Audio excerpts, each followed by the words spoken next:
Praise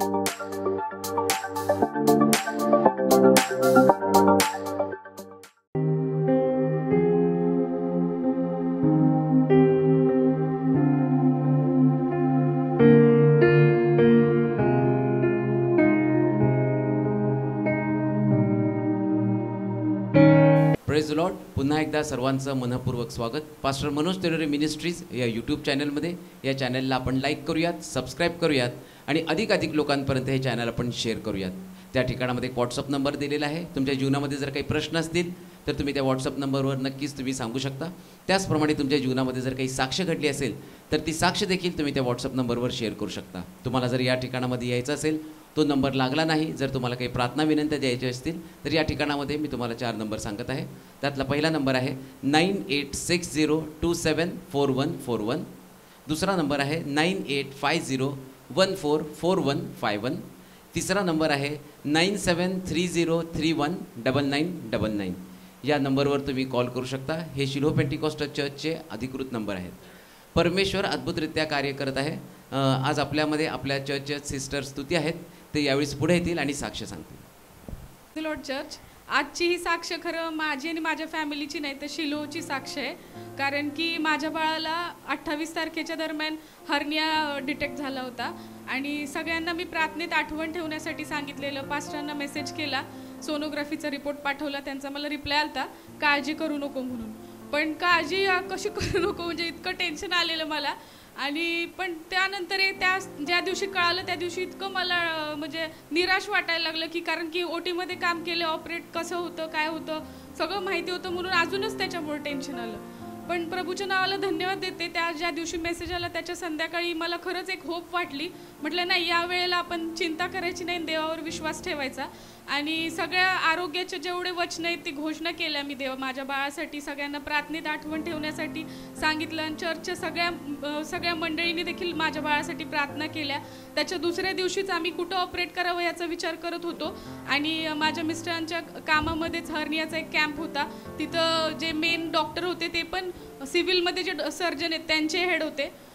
त्या सायन हॉस्पिटलमधून मुंबईवरून ती टीम आली होती. म्हणजे बेस्ट ऑफ बेस्ट देवानी पाठवलं. आमच्याकडे पैशाची पण सोय नव्हती. बाहेर सांगितलेलं की 1.5-2 लाखाचा खर्च येईल आणि ते जे डॉक्टर होते त्यांच्यापेक्षाही चांगले डॉक्टर येऊन फुकटमध्ये माझ्या बाळाचं ऑपरेशन झालं आणि एकदम व्यवस्थित झालं. म्हणून प्रभूच्या नावाला धन्यवाद देते. आणि आता तो एकदम बरा आहे. सगळे टाके वगैरे सगळं व्यवस्थित झालं. त्या दिवशीच तो एकदम बाहेर आला भुलीतनं आणि हातपाय पण हलवायला लागला. खरंच प्रभूच्या नावाला धन्यवाद देते. आणि त्यामध्ये अजून एक साक्ष ही आहे की तिथं ते डॉक्टर जे पीडियाट्रिशियन तिथले होते ते त्यांनी फिटनेस देत नव्हते आणि बाळाला ते म्हणत होते इथं ऑपरेशन करू नका, ह्याला बाहेर न्या, मोठं ऑपरेशन इथं होणार नाही. आणि त्याच रात्री असं झालं की बाळाची सुई आऊट गेली आणि तिथं कुणालाच ती सुई लावता येत नव्हती. पण जो डॉक्टर असं म्हणत होता की ही हाय रिस्क आहे आणि इथं करू नका, तोच डॉक्टर रात्री आला आणि त्याला सुई लावली आणि म्हटलं मैं इत्तफाक से आया हूँ और मैं ऐसे नहीं आता, अभी देखो अभी क्या होगा. पण मी मनात म्हटलं तू इत्तफाक से नहीं, तेरे को मेरे भगवान ने भेजा है और तेरे को आना ही पडेगा. प्रभूच्या नावाला धन्यवाद देते की सगळ्या गोष्टी चांगल्या रीतीने घडल्या आणि मंडळीचे पण आभार, पास्टरांचे आभार की सगळ्यांसाठी त्यांनी प्रार्थना केली. आज आपल्यामध्ये ब्रदर उद्धव सातपुते शेवगाव या ठिकाणात आले आहेत. ते यावेळेस पुढे येतील. मला धन्यवाद देऊयात. ब्रदर उद्धव सातपुते शेवगाव या ठिकाणातून ते आले. 1.5 वर्षापूर्वी ते शिलोह पेंटिकॉस्टल चर्च या ठिकाणामध्ये आले होते सोलापूरमध्ये. आणि त्यांनी आज भेटल्यानंतर साक्ष सांगितली की ज्यावेळेस ते 1.5 वर्षापूर्वी परमेश्वराच्या मंदिरामध्ये या ठिकाणामध्ये आले त्यावेळेस ते एका ठिकाणामध्ये काम करत होते. एक मजूर म्हणून त्या ठिकाणामध्ये ते काम करत होते. आणि आज त्यांनी साक्ष सांगितली की या ठिकाणामध्ये मध्ये देखील ते काही वेळा येऊन गेले आणि आज साक्ष सांगितली की 1.5 वर्ष झालं मजूर म्हणून पहिल्यांदा त्यांनी या ठिकाणामध्ये पाऊल टाकलं होतं. पण आज सांगितलं 1.5 वर्षानंतर आज त्यांचा स्वतःचा व्यवसाय आहे म्हणून आपण सर्व गौरव परमेश्वराला देणार आहोत. एका भावाने पास्टरांना सांगितलं होतं की त्यांची इच्छा होती की त्यांना तंबाखू खाण्याची सवय होती आणि ती सुटावी. आणि त्या भावाने पास्टरांना सांगितलं पास्टर माझ्यासाठी तुम्ही प्रार्थना करा. आणि पास्टरांनी त्या भावासाठी प्रार्थना केली आणि 31 डिसेंबरला ती प्रार्थना केली होती. आणि त्या भावाने सांगितलं की आजपर्यंत त्यांनी तंबाखू खाल्ली नाही म्हणून आपण सर्व गौरव परमेश्वराला देणार आहोत. त्याचप्रमाणे आपल्या चर्चमधील ब्रदर योगेश मेत्रे याला देखील बऱ्याच दिवसापासून गव्हर्नमेंट जॉबची गरज होती.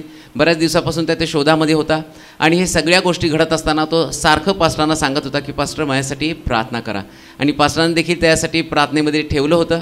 आणि त्या लिस्टमध्ये त्याचं जे काही त्या ठिकाणामध्ये गव्हर्मेंट जॉब त्याला MPWमध्ये त्या ठिकाणामध्ये ज्या जागा निघणार होत्या त्या जागा त्या ठिकाणामध्ये निघाल्या, पण त्याचं नाव अजून कन्फर्म झालं नव्हतं. आणि एकदा दोनदा तो मिटिंगला जाण्यासाठी पण तो या ठिकाणामध्ये थांबला. पास्टरांबरोबर तो मिटिंगला जाणार होता, पण त्या ठिकाणातून सांगितलं होतं की तुमचा नंबर लागू शकतो कधी पण, तुम्हाला बोलवतील तर तुम्ही याच ठिकाणामध्ये राहावा.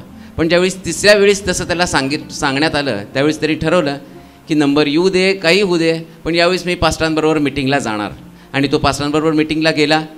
2 दिवस त्या ठिकाणामध्ये होता. आणि ज्यावेळेस तिसऱ्या दिवशी तो या ठिकाणामध्ये सोलापूरला परत आला, तिसऱ्या दिवशी आल्यानंतर त्याला त्या ठिकाणातून कॉल आला आणि त्यांनी सांगितलं तुम्हाला PMW या ठिकाणामध्ये गव्हर्मेंट जॉब लागलेला आहे, म्हणून आपण सर्व गौरव परमेश्वराला देणार आहोत. आणि ही वेळ आहे परमेश्वराच्या वचनाची. स्टेशनमध्ये आपल्या सर्वांचं पुन्हा स्वागत करतो, प्रभूला महिमा देतो. अनेक चांगल्या गोष्टी देव या दिवसामध्ये आमच्या जीवनामध्ये करत आहे. फार मोठ्या साक्षी ज्या पद्धतीने लोक प्रभूकडे वळत आहेत. मला एका तरुणाची विशेष आठवण आजच्या दिवसामध्ये येईल. त्यांनी मला कॉल केला, म्हटलं पास्टर स्वतःविरुद्ध मी पुष्कळ लढण्याचा प्रयत्न केला, मला वाटत होतं मी बदलावं, परंतु माझं व्यसन, जेव्हा पण मी देवाचं वचन ऐकायचो आणि माझं व्यसन माझी दारू मला प्रभूकडे येऊ देत नव्हती. आणि मग मला असं वाटलं की ही गोष्ट आपल्याला कधी जमणार नाही, यातून मी कधीच बाहेर पडणार नाही. परंतु तुमचं वचन मला टोचणी देत होतं, मद्यपान करणाऱ्या व्यक्तीला स्वर्गाच्या राज्यामध्ये प्रवेश नाही. ते वचन एवढं मला टोचायचं, एवढं मला टोचायचं. प्रार्थना करत होतो, चर्चला जात होतो, आणि मला असं वाटलं की मी या सगळ्या धार्मिक क्रिया करतो, मग व्यसनाकडे प्रभू दुर्लक्ष करेल आणि मला क्षमा करेल, कारण बाकीच्या माझ्या सगळ्या धार्मिक क्रिया चालू आहेत. तर सैतान इतका धूर्त असतो ना, तो नेमकं जी गोष्ट तुम्हाला नरकाकडे घेऊन जाणार आहे त्या गोष्टीकडे दुर्लक्ष करायला लावतो, आणि ज्या गोष्टी तुम्ही धार्मिक म्हणून जगत असता त्या गोष्टीकडे देव दुर्लक्ष करत असतो. ही गोष्टच तुमच्या लक्षामध्ये आणून देत नाही. ठीक आहे, स्वतः येशू ख्रिस्त म्हटलं मला प्रभूजी प्रभूजी म्हणणाऱ्या प्रत्येकाचा प्रवेश तर माझ्या पित्याच्या इच्छेप्रमाणे जो वागेल त्याचा प्रवेश. म्हणजे काय होतं माहिती का, त्या तरुणाच्या बोलण्यावरून मला कळलं की याला त्या लुसिफरनं असं काही कब्जामध्ये घेतलंय की तो त्याला म्हणतो की दारू सोडणं आवश्यक नाही, पण धार्मिक जीवन जगणं आवश्यक आहे. मग एका बाजूला त्याची दारू आहे आणि दुसऱ्या बाजूला त्याचं शास्त्र वाचन आहे, त्याचं चर्चला जाणं आहे, त्याचं आध्यात्मिक जीवन आहे. परंतु जे वचन मला देवाची स्तुती मी करतो की देव स्पष्ट वचन पाठवतं, त्याच्यामध्ये कुठली भेसळ नसते. ते लोकांना आवडण्यासाठी कधीच नसतं, तर ते लोकांचं पाप दिसण्यासाठी असतं. आणि मग एक युद्ध त्याच्या मनामध्ये चाललं. मग त्याने सांगितलं पास्टर मी त्या दिवशी ठरवलं की आता जर मला स्वर्गामध्ये जायचं आणि स्वर्गासाठी हे माझं अडखण आहे तर मी याला सोडणार. तोडला 1 दिवस 2 दिवस मला खूप त्रास झाला, परंतु मी नित्य नियमाप्रमाणे देवाचं वचन ऐकत गेलो आणि आता 6 महिने झालं मी त्याच्यावरती विजय मिळवला. मी विजय मिळवला. लक्षात घ्या, सगळ्यात मोठा आशीर्वाद कोणता माहिती का, तर आम्ही लढून विजय मिळवणं. आणि तुमचं युद्ध तुम्हाला जिंकायचं, तुम्हाला तुमच्या विरोधामध्ये तुमचं युद्ध लढायचं. खरंच शत्रू जर कोणाला, आम्ही स्वतःच आहोत, सैतान नाही आमचा शत्रू. तो कोणाला खावं किंवा कोणाला गिळावं म्हणून काय केलं हो, टपलेला आहे. तो काही चाल करून जात नाही, तो टपून बसतो. म्हणजे त्याच्या चंगुलमध्ये आम्ही सापडल्याशिवाय तो कसा हल्ला करणार आहे. एक मनुष्य यरुशलेम सोडून जात असताना लुटारूच्या हाती सापडला. जर तुम्ही त्याच्या हातामध्ये सापडला तर तो तुम्हाला उद्ध्वस्त करणार आहे. म्हणून बायबल सांगतं सैतानाला वाव देऊ नका. जर सैतानाला तुम्ही चान्स दिला, वाव दिला, सैतान तुमच्यावरती हावी होणार नाही जोपर्यंत तुम्ही त्याला संधी देत नाही. मी पाहतो बागेमध्ये एकच संधी, कोणती संधी माहिती का, हवा जर त्या दिवशी बागेत गेलीच नसती त्या झाडाकड तर सैतान फळ घेऊन तिच्या घरी चुकून पण आला नसता. यायचं असतं तर तेव्हाच घेऊन आलं असतं. पण जेव्हा तुम्ही चुकीच्या गोष्टीकडे जाता त्यास तुम्ही त्याच्या ट्रॅपमध्ये अडकता. आणि कोणतीही चुकीची गोष्ट तुमच्या धार्मिकतेला किंवा तुमची धार्मिकता या चुकीच्या गोष्टीला कधीच वाचवू शकत नाही. तुम्ही सगळं धार्मिक जीवन जगला आणि एखादी चूक केली तर ती तुमची धार्मिकता तुमच्या चुकीचा बचाव करू शकत नाही. पण जर तुम्ही धार्मिकतेमध्ये राहून पापावरती विजय मिळवाल तर तुमची धार्मिकता जमेस धरली जाते. म्हणजे काय हो, प्लस मध्ये. एका ठिकाणातच म्हणलं तुमची धार्मिकता जमेस धरणार नाही. जमेस धरणार नाही म्हणजे काय माहिती का, एवढी सगळी तुम्ही कर्म केलं आणि जी गोष्ट देवाला पसंत नाही ती तुम्ही केली की संपलं, सगळं शून्य झालं. हे तुम्हाला ते पेपर असतो बघा, कुठला पेपर असतो की हाय लेवलचा पेपर आहे, त्याच्यामध्ये एक चुकलं की मायनस होतं. हे तसं आहे आध्यात्मिक जीवन. एक चूक तुम्हाला मायनस मध्ये घेऊन जात असते. म्हणून असं म्हटलं पुष्कळ जण जाण्याचा प्रयत्न करतील पण त्यांच्याच्यानं जाण्याचा पुष्कळ जण प्रयत्न. आणि सगळ्यालाच आता वाटतं आम्ही चाललोय स्वर्गात आहे, पुष्कळांना वाटतं तिकीट कन्फर्म आहे. पण त्या दिवशी तिथं कळेल तुमच्या अहमपणामुळं, तुमच्या अहंकारामुळं, तुमच्या मीपणामुळं आणि आत्मिक प्रौढीमुळं तुमचा स्वर्ग हुकलेला आहे. स्वर्ग हुकलेला आहे. देवासमोर जाताना तुम्हाला रोज तुमच्या स्वतःची परीक्षा करायची असते. स्वतःची परीक्षा बरं का, रोज स्वतःची परीक्षा. आणि जेव्हा तुम्ही स्वतःची परीक्षा करताना तेव्हा तुमच्यातले दोष तुम्हाला दिसू लागतात. हे सगळ्यात सुंदर गोष्ट कोणती माहिती का, म्हणून दावीद म्हणतो माझं पाप नित्य माझ्या समोर आहे. किती सुंदर आहे, माझं पाप माझ्या समोर. लुसिफर काय करतो माहिती का, तुम्हाला तुमचं पाप दाखवण्याच्या ऐवजी इतरांचं पाप दाखवतो. म्हणजे काय, तू त्याच्यापेक्षा धार्मिक आहे. बरं, मुळामध्ये तुम्हाला कोणा एकट्या व्यक्तीला देवानं तुमच्या समोर ठेवलं नाही. मग कोणाला ठेवलंय, देवाच्या पुत्राला येशू ख्रिस्ताला तुमच्या समोर ठेवलंय. आणि तुम्हाला त्याच्यासारखं बनायचंय. आणि त्याच्यासारखं बनणं याच्यासाठी त्याच्यातली नम्रता, त्याच्यातली लीनता, त्याच्यातली शुद्धता, त्याच्यामधलं वात्सल्य, त्याच्यामधलं प्रेम, त्याच्यामधली सहनशीलता, या सगळ्या गोष्टी तुमच्यामध्ये आल्या पाहिजे. लक्षात ठेवा, स्वर्ग हे जनरल लोकांचं काम नाही. पुन्हा मी तुम्हाला सांगतो, चर्चमध्ये तुम्ही सगळे येऊ शकता पण स्वर्गात सगळे जाऊ शकत नाही, जाणारच नाहीत. चर्च मिळेल तुम्हाला, चर्चमध्ये तुम्हाला येण्यासाठी कोणी अटकाव करणार नाही. देवाचं मंदिर आहे, याच्यामध्ये तुम्ही किती म्हटलं ना तरी तुम्हाला चर्चमध्ये येण्यासाठी मुभा आहे, आराधना करण्यासाठी मुभा आहे. इथं सगळं तुमच्या इच्छेप्रमाणे, मर्जीप्रमाणे तुम्ही जीवन. पण स्वर्ग इथं देवाच्या इच्छेप्रमाणे वागणाऱ्या लोकांसाठी आहे. पृथ्वी तलावरती राहत असताना म्हणून प्रभू येशू ख्रिस्त काय प्रार्थना करतो माहिती का, माझ्या इच्छेप्रमाणे नको, ही प्रभूची प्रार्थना आहे. काम देऊ नये का, या पृथ्वी तलावर आम्हाला आमच्या इच्छेप्रमाणे जगताच येत नसतं. कधी जगता येत नाही प्रिया. या पृथ्वी तलावरती राहताना बऱ्याच वेळा असं वाटतं की नाही, प्रभू कुठं तरी आमच्या इच्छेप्रमाणे आम्हाला जगू दे. मी मागच्या पूर्ण आठवड्यामध्ये मीटिंगवरून आल्यापासून ते मला वेगळंच काहीतरी जाणवायला लागलं होतं की मी म्हटलं का बॅक पेन व्हायला लागल्यात, का बॅक पेन व्हायला लागल्यात. मला म्हटलं बहुतेक प्रवास खूप झाला त्याच्यामुळं मग इकडं उशिलाव तिकडं उशिलाव प्रयत्न करायला, पण पेन काही कमी व्हायला तयार नाही. म्हटलं झालं काय एक्झॅक्ट. नंतर मग आंघोळ करता करता एकदम लक्षात आलं की नाही, तो कुठं तरी फोड आल्यात फार. आणि मग तरी मी दुर्लक्ष केलं, म्हटलं जाऊ द्या बऱ्या होतील.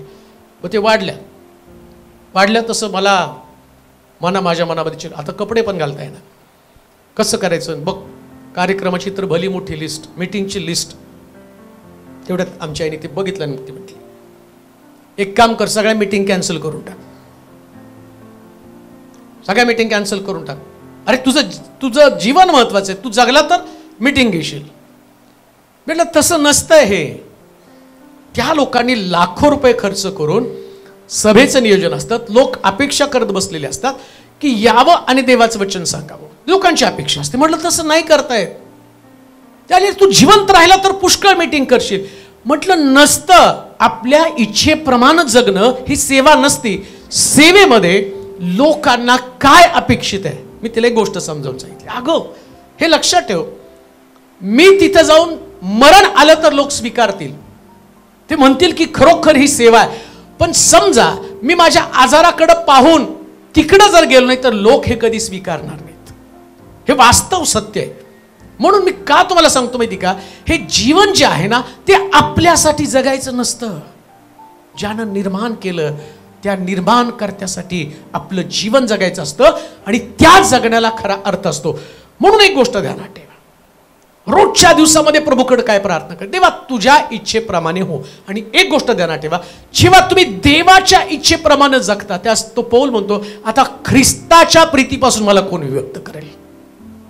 मी हे वचन पुष्कळ वेळा सांगायचो ना, परंतु ते वचन सांगताना मी जोशमध्ये सांगायचो, पण प्रॅक्टिकल ते पालन करणं आणि त्याच्यासाठी तुम्हाला काय काय गोष्टीचा सामना करावा लागतो हे दाखवण्यासाठी मी 8 दिवसामध्ये बऱ्याच गोष्टी, मी रात्री उठून बसायचो, या अंगावरून या अंगावर होता येत नव्हतं. आणि ते करताना इतक्या वेदना, मला आठवतं की एक व्यक्तीला ती नागिन झाली होती आणि तो माझ्यासमोर रडत होता आणि तो म्हटला की मी सुसाईड करणार आहे. त्याच्या वेदना, तो म्हटला मला मी त्यावेळेस हसलो, म्हटलं एवढ्या कुठं वेदना असतात का तो सुसाईड करायला निघाला. मग त्या दिवशी मला कळलं की बाबा तो त्याला ज्या वेदना झाल्या, परंतु या वेदनेतनं एक गोष्ट मी विचार करायला लागलो, अरे म्हटलं माझ्या पाठीवरती फक्त एका बाजूला वेदना आहेत आणि मला एवढी तळमळ होती. आणि त्याच मी आठवलं ख्रिस्ताच्या साऱ्या शरीरावरती जखमा असताना त्यानं काय मध्यस्थी केली, काय रदबदली केली. आणि ते विचार केल्याबरोबर माझ्या मनाचं इतकं जबरदस्त परिवर्तन झालं. मी म्हटलं प्रभू यातनं एक गोष्ट शिकवत आहे, अरे मी तुमच्यासाठी एवढं सहन केलं, आता तुम्हाला त्या वेदनेची किंमत कळते की काय वेदना आहे. आणि त्याच्याद्वारे मी अधिक प्रभूच्या जवळ गेलो आणि म्हटलं प्रभूजी खरोखर जसं तू जगला तसं जगायला शिकव. तू जे सहन करतो त्याच्या 0.1% सुद्धा आम्हाला सहन करता येत नाही. परंतु मला तुम्हाला सांगू द्या, तुमचं जीवन हे देवाला पसंत पडणारं जीवन असलं पाहिजे. आपल्या जीवनाचा विचार करू नका. एकदा जीवन येतं, काही काळ तुम्हाला दुःख सहन करावं लागतं, काही काळ तुम्हाला अडचणीचा सामना करावा लागतो, परंतु खरा विजय देवामध्ये चालण्यामध्ये आहे. आणि देवात तुम्ही चालता म्हणजे कसं काय, पुन्हा मी तुम्हाला सांगतो, हातातलं बायबल, मुखातलं गीत, वाजवलेलं वाद्य हे तुमच्या आत्मिक जीवनाची साक्ष देत नाही. माझं प्रीचिंग माझ्या आत्मिक जीवनाची साक्ष देत नाही. मग माझं आत्मिक जीवन नेमकं कसं आहे माहिती का, ज्याच्याकडं पेशन्स आहे ती आत्मिक जीवनाची साक्ष आहे. संयम, संयम, नेमका संयम काय, हा संयम ची गोष्ट मी 8 दिवसामध्ये शिकलो. आणि ती गोष्ट कोणती तर संयम, कंट्रोल. जिथं तुम्हाला वेदना होतात त्या वेदना तुम्हाला कंट्रोल करता आल्या म्हणजे तुमच्याकडे संयम आहे. एक 2 ऑप्शन तुमच्या समोर आहे. जेव्हा तुम्हाला वेदना होतात तुम्ही व्यक्त होता म्हणजे तुमचा संयम तुटलेला आहे. पण तुमच्या वेदना तुम्ही लोकांसमोर घेऊन जात नाही याचा अर्थ तुमच्याकडे संयम आहे. प्रभू येशू ख्रिस्तानं क्रूसावर वेदना दाखवल्या नाही, तो क्रूसावरून प्रार्थना करतो, हे बाप्पा यांना क्षमा कर. हा त्याचा संयम आहे, हा त्याचा संयम आहे. आणि हे तुमचं आत्मिक जीवन आहे. कान देऊ नये का, जेव्हा आत्मिक जीवनाचा विचार तुम्ही करताना तेव्हा तुम्ही किती संयम तुमच्यामध्ये आहे, सेल्फ कंट्रोल तुमच्यामध्ये किती आहे, किती तुमच्यामध्ये सेल्फ कंट्रोल आहे. आणि ते करत असताना तुम्हाला कोणासमोर व्यक्त होता येत नाही. ही सगळ्यात सुंदर आध्यात्मिक जीवनाची लेवल आहे. पात्रता, ती पात्रता, ती अचिव्हमेंट तुमची असली पाहिजे. आज एक गोष्ट आम्ही शिकणार आहोत, बऱ्याच गोष्टी आहेत. अजून एक साक्ष, मला काल UK वरून एक फोन आला आणि मग त्या सिस्टरनं सांगितलं की पास्टर मला साक्ष सांगायची म्हणून तुम्हाला कॉल केला, पण मला क्षमा करा, व्यस्त जीवनात ते मला सांगता आलं नाही. इंडियामध्ये माझ्या मम्मी होती आणि ती अनकॉन्शियस होती, बऱ्याच दिवसापासून ती बेशुद्ध अवस्थेमध्ये होती. आणि मग अशा वेळेस मला सुचलं नाही आता काय करावं, काय करावं. मी इतकी घाबरलेले होते. मी UK मध्ये होते आणि मला प्रश्न पडला आता काय करावं. तेवढ्यात मला आठवलं की तुमचे व्हिडिओज मी पाहत होत्या, यांना आपण कॉल करून बघू. मग त्यांनी कॉल केला. ते म्हटले देवाची स्तुती असो तुमचा कॉल लागला. आणि मग प्रार्थना केली. ते म्हटले की जवळजवळ 20 दिवस काहीतरी ते बेशुद्ध अवस्थेमध्ये होते. आणि मग ते म्हटले पास्टर तिच्यासाठी प्रार्थना करा, बेशुद्ध आहे. प्रभूजवळ प्रार्थना केली आणि ते म्हटले तुम्ही इकडं प्रार्थना केली, 2च तासामध्ये माझी आई शुद्धीवर आली आणि बरी पण झाली. इतकं प्रभू काम करत आहे. लक्षात घ्या, मग प्रभूचं काम, प्रभूची महानता पाहत असताना मग वेदनेची आठवण पण होत नाही की काय वेदना भोगायच्या. असं वाटतं की प्रभू वेदना दे पण चमत्कार याच्यापेक्षा जास्त दे, साक्ष याच्यापेक्षा जास्त घडल्याच होते. म्हणून आपलं जीवन त्यातला मुख्य भाग लक्षात घ्या. पृथ्वी तलावर तुम्ही राहत असताना देवानं तुमच्यासाठी खूप सुंदर सुंदर गोष्टी ठेवलेल्या आहेत आणि त्याचे मालक तुम्हीच आहात, त्याचे मालक तुम्ही आहात. परंतु लक्षात घ्या, हे सगळं असताना सुद्धा सगळं तुमच्याकडे आहे, सगळ्या गोष्टीचे तुम्ही मालक आहात. पण स्पिरिच्युअल लाईफ जिथं देवाशी तुमची संगती असणं गरजेचं आहे. असं म्हटलं जगाशी मैत्री, देवाशी वैर आहे. देव जग पण तुमच्या हातामध्ये देतो, जगातल्या गोष्टी तुमच्या हातामध्ये, सगळ्या गोष्टी तुमच्या मालकीच्या आहेत. नोकरी तुम्हाला देतो, घरदार देतो, पैसा अडका देतो, नातेसंबंध देतो, उंची राहणीमान तुम्हाला देतो, सगळ्या वस्तू देव तुम्हाला देतो, 100% देव देतो. परंतु ते देत असताना तुमचा देवाशी असणारा संबंध तितका महत्वाचा आहे. मग तुम्ही शास्त्रामध्ये पाहता अब्राम जो आहे, सगळं त्याला मिळालं पण देवाशी संबंध नाही त्याचे तुटले. देवाशी त्याचे संबंध मजबूत होते, त्यानं लोटाशी संबंध तोडले पण देवाशी संबंध नाही तोडले. त्याला मिळालेल्या सगळ्या वस्तू, सोनं रूप उंट गाढवं, आम्ही पाहतो दोघा पती पत्नीकडे तेवढंच होतं, 2च माणसं आहेत, अब्राम आणि सारा, दोघंच आहेत. 13 तर वाटेमध्ये मेला, लोट पण गेला. दोघांसाठी देवाने एवढे आशीर्वाद दिले. परमेश्वर आशीर्वाद देताना तुम्ही किती बघत नाही, देव जेवढे आशीर्वाद आहेत तेवढे तुमच्यासाठी पाठवतो. पण तुमचं देवाशी असणारं कनेक्शन कधीच सोडू नका, कधीच सोडू नका प्रिया. अजून मी तुम्हाला सांगतो की देवाशी तुमचं कनेक्शन मजबूत ठेवत असताना, बघा आता काय घडतं माहिती आहे की या पृथ्वी तलावर राहत असताना आम्हाला असं वाटतं की देव माझ्या पक्षाचा आहे, देव माझ्या संगती आहे, मला भिण्याचं कारण नाही. पण सगळ्यात जास्त सैतान कुणाच्या मागे लागतो माहिती का? ज्यांच्या बरोबर देव आहे. कुणाच्या मागे लागतो तो? बाकीच्या लोकांच्या कशाला मागे लागेल हो? ज्यांच्याकडे देव नाही त्यांच्या कशाला मागे लागेल? दुसऱ्या भाषेमध्ये तुम्हाला सांगेल, चोर रस्त्यावरच्या भिकाऱ्याच्या घरी डाका घालेल का हो? मिळालं तर शिळी भाकरी मिळेल त्याला, मग कुणाच्या घरी डाका घालेल? ज्या बरं ते पण तुमच्या घरामध्ये पितळीची भांडी, स्टीलची भांडी थोडी चोर चोरीला येणार आहे. त्या सोलापूरमध्ये सुरुवातीला मी आल्यावर मला माहित नाही इथले चोर एवढे भुरटे होते म्हणून. आपल्याला कंपाऊंड नव्हतं चर्चला, मग इथं टॉयलेट होतं, त्या टॉयलेटमध्ये फुटक्या बादल्या, चोरांनी फुटक्या बादल्या सुद्धा नेले सुरुवातीच्या चोरांनी. आता चोर फुटक्या बादल्या आणि स्टील वगैरे नेत नाही, आता तो फक्त सोनं शोधतोय, कुणाच्या घरात सोनं आहे म्हणून मी घालत नाही, पण कधी कधी वाटतं घालावं म्हणून घालतो, सोनं शोधतो. आणि बायबल काय सांगतं माहिती का? तुमचा विश्वास हा सोन्यासारखा आहे. म्हणजे तुमचा जर तुमच्यामध्ये जर विश्वास आहे ना, तर या विश्वासाला डाका घालण्यासाठी तो येत असतो. आता जसं स्तुतीने साक्ष सांगितलं, प्रार्थना केली, देवानं लेकरू दिलं, लेकरू देवा लेकरू दे, लेकरू दे, नोकरी दे, नोकरी दे. पण आता लेकरू दिलं, नोकरी दिली, मग सैतान काय म्हणे, बरं झालं तुम्हाला नोकरी दिली, लेकरू दिलं, तुम्ही देवाचे लोक आहेत, आता मी तुमच्या नादी लागणार नाही. त्यानं काय केलं? डाका घातला लेकरावरती. जे आहे तिथं कुठंतरी तुम्हाला अस्वस्थ करणार आहे, तुमची चोरी करणार आहे. आणि ती चोरी करत असताना तुमच्या समोर 2 पर्याय, एक रडणं आणि दुसरं लढणं. आत्मिक जीवनामध्ये 2च गोष्टी, एक रडणं आणि दुसरं. आज मी तुम्हाला सांगणार आहे, रडू नका तर लढा, रडू नका लढा. रडवणारे लोक तुम्हाला असणार 100%, ते तुम्हाला रडवणार, तुम्हाला 100% रडवणार. मग तुम्हालाच का रडवणार आहे? कारण देवाला तुम्हाला जास्त आशीर्वाद द्यायचे. मी शास्त्रातनं तुम्हाला दाखवेल बरं का, जे जितके रडले ना देवानं उभं केलं, रडले आणि त्याच्यानंतर लढले आणि ते जास्त आशीर्वादित झालेत. म्हणून कान देऊ नये का? आज तुमची मानसिकता, तुमची विचारांची पातळी थोडीशी बदला. एक वचन वाचा, पहिले शमूएल त्याचा 17वा अध्याय 8 ते 11 पर्यंतची वचन. पहिले शमूएल 17वा अध्याय 8 ते 11 वचन.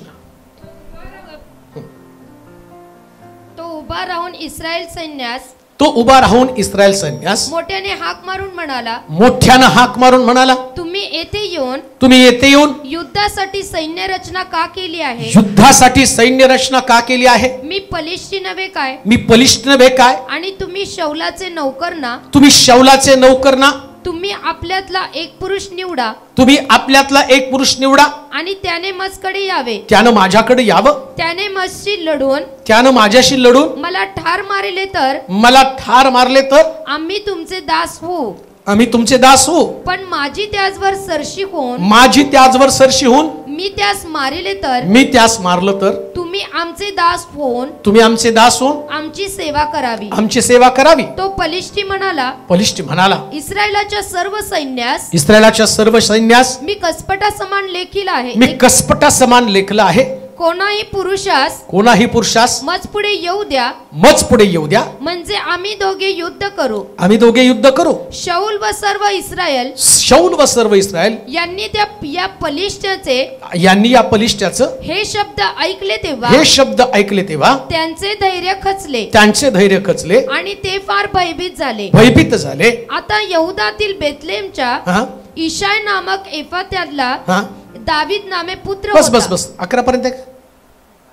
11 एंड काय झालं? 11 वाचा. शाऊल व सर्व इस्रायल यांनी या बलिष्ठांचं हे शब्द ऐकले तेव्हा त्यांचे धैर्य खचले. आता रडणं म्हणजे धैर्य खचणं. रडणं म्हणजे नेमकं काय? अश्रू ही डोळ्यातली प्रोसेस आहे. एक व्यक्ती डोळ्यामधनं अश्रू येतो, त्याचा कंठ दाटून येतो, ती त्याची प्रोसेस आहे. मग त्याच्या अगोदरच्या गोष्टी कोणत्या आहेत? धैर्य खचणं. आणि सैतान काय करतो माहिती का? तुम्हाला कमजोर करण्यासाठी किंवा तुम्ही लढू नये, तुम्ही हार मानावी याच्यासाठी फक्त शब्दांचे तीर तुमच्यावरती सोडत असतो. जास्त काही करत नाही. गल्ल्यात काय करत होता? गल्ल्यातनं जाऊन काय रोज इस्रायल मधले 10-20 लोक नाही मारले. तो फक्त सकाळी उठल्यावरती एक डरकाळी, एक गर्जना त्या ठिकाणामध्ये सोडत आहे. लक्षात ठेवा, तुमच्या रोजच्या जीवनामध्ये एक डरकाळी सैतानाची तुम्हाला येणारच हो. असं होणार नाही की सैतान शांत बसेल आणि म्हणेल चला सिस्टर तुमचं काम तुम्ही करा, तुम्ही मला आडवे येऊ नका, मी तुम्हाला आडवा येत नाही. पास्टर तुमच्या पण आणि सेवेमध्ये मी अडचणी निर्माण करत नाही, तुम्ही तुमची सेवा करा, तुम्ही तुमचा प्रचार करा. मी रस्त्यावरती जातो आणि रस्त्यावरती 2-4 दारुडे त्यांना पकडतो, 2-4 व्यभिचारी लोक आहेत त्यांना पकडतो, त्यांच्या नादी लागतो. तो त्यांच्या नादी लागत नाही, तो ते माझीच पिल्लं आहेत. मला ते शोधायचे आहेत की जे माझ्याशी लढणार आहेत. नीट आहे का? जे माझ्याशी लढणार आहेत आणि पराक्रम करून माझी शक्ती कमकुवत करणार आहे. तुम्ही समजून घ्या, सैतानाला तुम्हाला कमजोर करण्यासाठी फक्त शब्दाची बाण तो सोडणार आहे. शब्द तुम्हाला रडण्यासाठी, कमकुवत करण्यासाठी, खचवण्यासाठी असे काही शब्द तुमच्या कानावरती पडतील आणि ते शब्द कदाचित तुमच्या ड्युटीवरती असतील, तुमच्या घरामध्ये असतील, तुमच्या अवतीभोवती असतील, तुम्ही व्यवसाय करतात त्या ठिकाणी ते शब्द असतील आणि ते शब्द तुम्हाला निराश करत असतील. परंतु मला तुम्हाला सांगू द्या, रोज जरी या प्रकारच्या गल्ल्यातानं गर्जना केल्या तर कोणतरी एक दावीद असेल, तो रडणार नाही, तो लढेल आणि दाखवून देईल इस्रायलाचा देव माझ्या पक्षाचा आहे. ऍग्रेसिव्ह बना. डॉक्टर कदाचित तुम्हाला निराश करणारे शब्द बोलेल. मी पाठीला तसं झाल्यावर आमच्याही मागे लागली, जा जा जा दवाखान्यात. मला माहिती दवाखान्यात गेल्यावरती ते नुसते चिरफाड करायलाच बसलेले असतात. मग मला बसवलं, म्हटलं दाखव. मला बघितलं तरी तुम्हाला नागिन झाली. हा म्हटलं मलाही तसंच वाटतंय.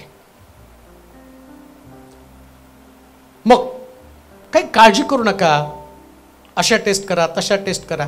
आणि बोलता बोलता तुम्हाला HIV ची पण करा बरं का टेस्ट. मी त्याला म्हटलं मी फादर आहे.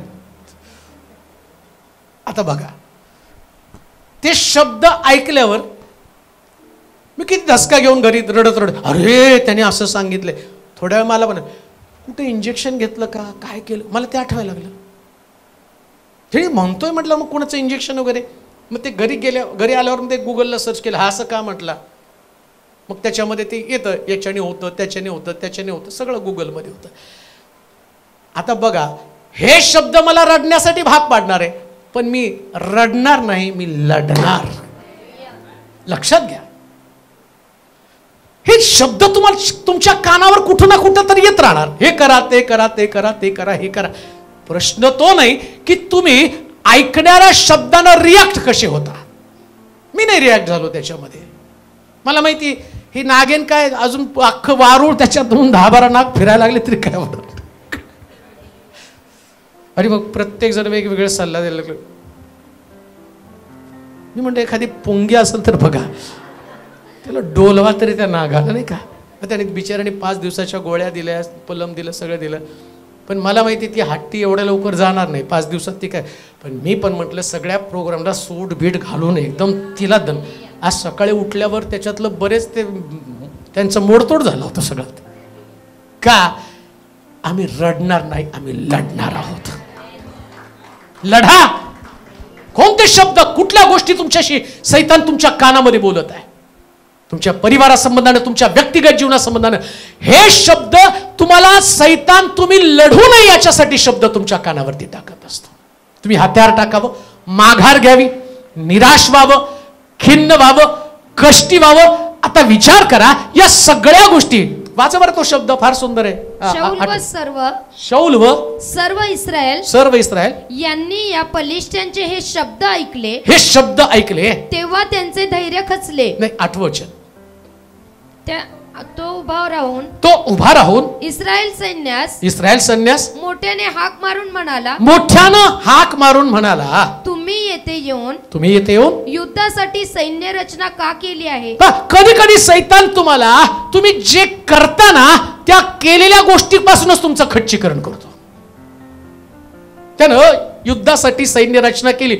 आता बघा, जर गल्ल्यात आला, इस्रायल लोकांना कसपटा समान लेखायचंय, तर त्यानं त्या सैन्याच्या रचनेसंबंधाचा प्रश्न कशाला, म्हणजे तो सैन्याच्या रचनेला घाबरलेला असतो. मी तुम्हाला काय सांगतो माहिती का, तुमच्याकडे देवानं काहीतरी एक गोष्ट दिली, याची धडकी सैतानाला भरलेली असते. काहीतरी तुमच्याकडे एक गोष्ट आहे आणि ती सैतानाला धडकी भरवणारी गोष्ट आहे. म्हणून जे तुम्ही करता, मी काय बोलतो तुम्हाला काय समजावून सांगावं किंवा तुम्हाला नेमकं तुमच्या वर्मावरती बोट ठेवावं. जी गोष्ट तुमच्याकडे तिला पकडून ठेवा. जी सैन्य रचना या इस्रायल लोकांनी केली, या सैन्य रचनेच्या द्वारेच प्रभूने आजपर्यंत त्यांना विजय दिलेला आहे. आणि ती सैन्य रचना देवाच्या मार्गदर्शनाशिवाय झालेली नाहीये. आणि इकडं हा लुसिफर, हा जो गल्ल्यात आहे, तो काय म्हणतो, तुम्हाला कोणी सांगितलं अशी सैन्य रचना करायला. मग त्यानं ऑप्शन काय ठेवलं, एवढे सगळे लढण्याच्या ऐवजी, आता विचार करा, याचं एवढं ऐकत बसण्याच्या ऐवजी या सगळ्यांनी जाऊन त्याला तुडवलं असतं तर वाचला असता का होतो. पण ह्या आपले लोक आधीच घाबरले. यांनी जाऊन 2-4 फेकले असते, वरून जात्याच्या तळी फेकले असते, बाण फेकले असते आणि भाले मारले असते, तर गल्ल्यात तेव्हाच मरून गेला असता. पण चर्चेमध्ये तो एवढा त्यांनी त्याला अडकून ठेवलं ना, अर्ध-निम्म शब्दानच त्याला गार करून ठेवले. म्हणून देवाच्या लोकांनी शब्दावर विश्वास ठेवू नये. कोणते शब्द तुम्ही ऐकता त्या शब्दावरती विश्वास ठेवू नका. देवाचा शब्द ऐका, मी आहे, मी होतो आणि मी युगान युग असणार आहे. मी अल्फा, मी ओमेगा, मी प्रारंभ, मी शेवट, मी यहोवा जायरा आणि मी यहोवा निसी, मी तुमचा देव आहे. तुम्ही जेव्हा देवाचे शब्द ऐकाल, लक्षात घ्या, देवाचे शब्द तुम्हाला लढण्याची प्रेरणा देते. यहोवा निसी म्हणजे परमेश्वर विजयाचा. तुम्हाला लढायचं तर यहोवा निसी म्हणायचं. गाणं म्हणणं लय सोपं आहे नाही का, यहोवा निसी, धन्य तेरा नाम, धन्य तेरा नाम, धन्य तेरा नाम. हे गाणं वाजवणं एकदम सोपं आहे. चला मी गायलो, धन्य यहोवा निसी, यहोवा निसी, तो साहेब यहोवा निसी, ठीक आहे. मग हळूच मला बसलं, क्या कर रही थी रे नागिन.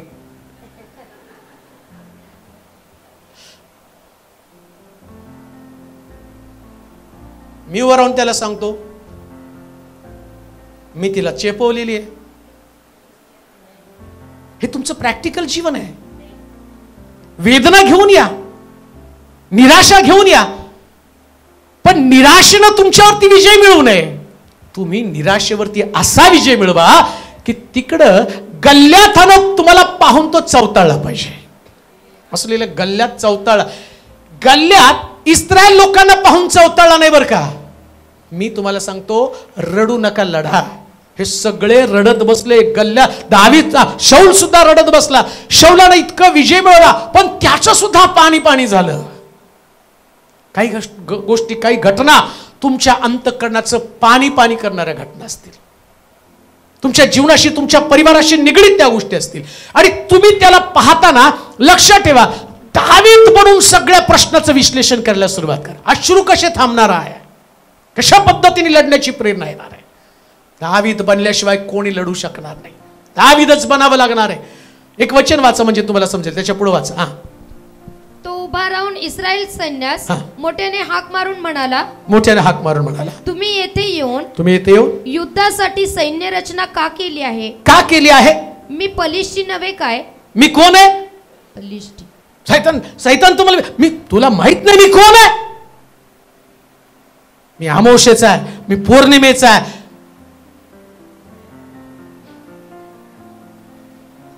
आणि मी बिलीवर्स आहे.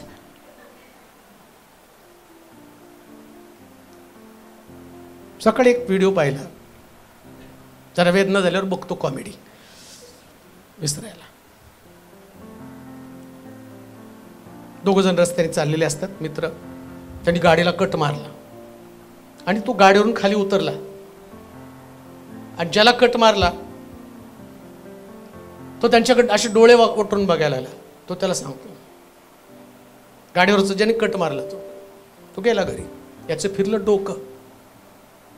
रात्र झालीने दरवाजा बंद केला, दाराच्या बाहेर गेला, एक कोंबडी आणली, 4 त्यांनी रेषा ओढल्या, मंत्र मारलं, लिंबू टाचणी तिथं ठेवल्या, दाराच्या बाहेर कोंबडी ठेवली. पहाट झालं, याने दरवाजा उघडला.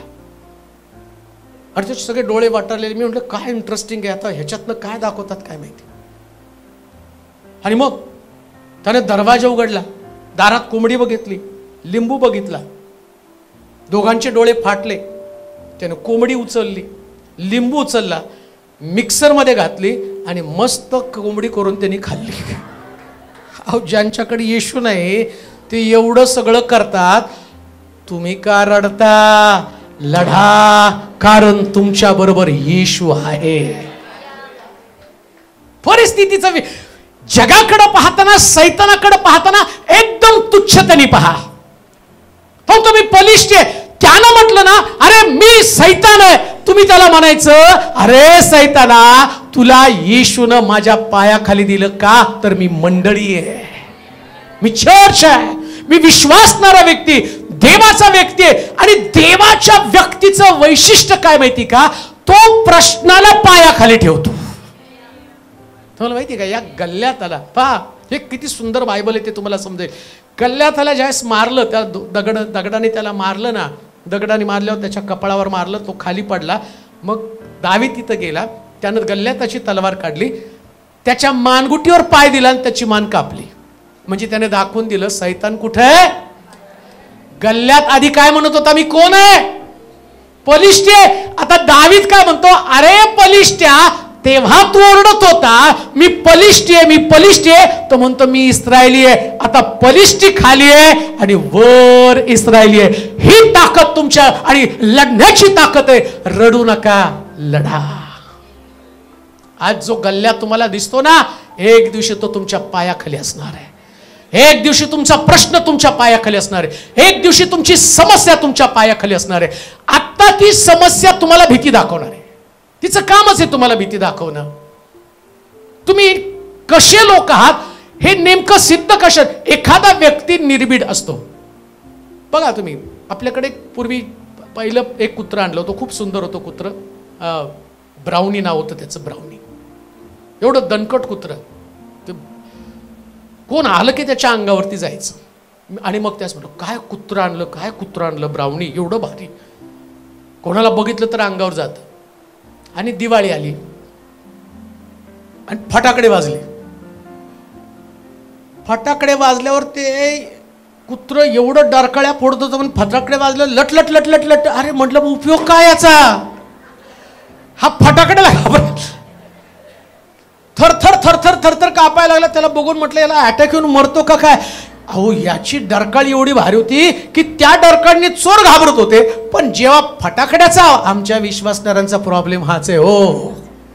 चर्चमध्ये मोठ्या डरकाळ्या मारतील, पण फटाकडा वाजला, एखादा शब्द ऐकला, एखादा शब्द कानावरती पडले की आम्ही लटलट लटलट लटलट कापतो.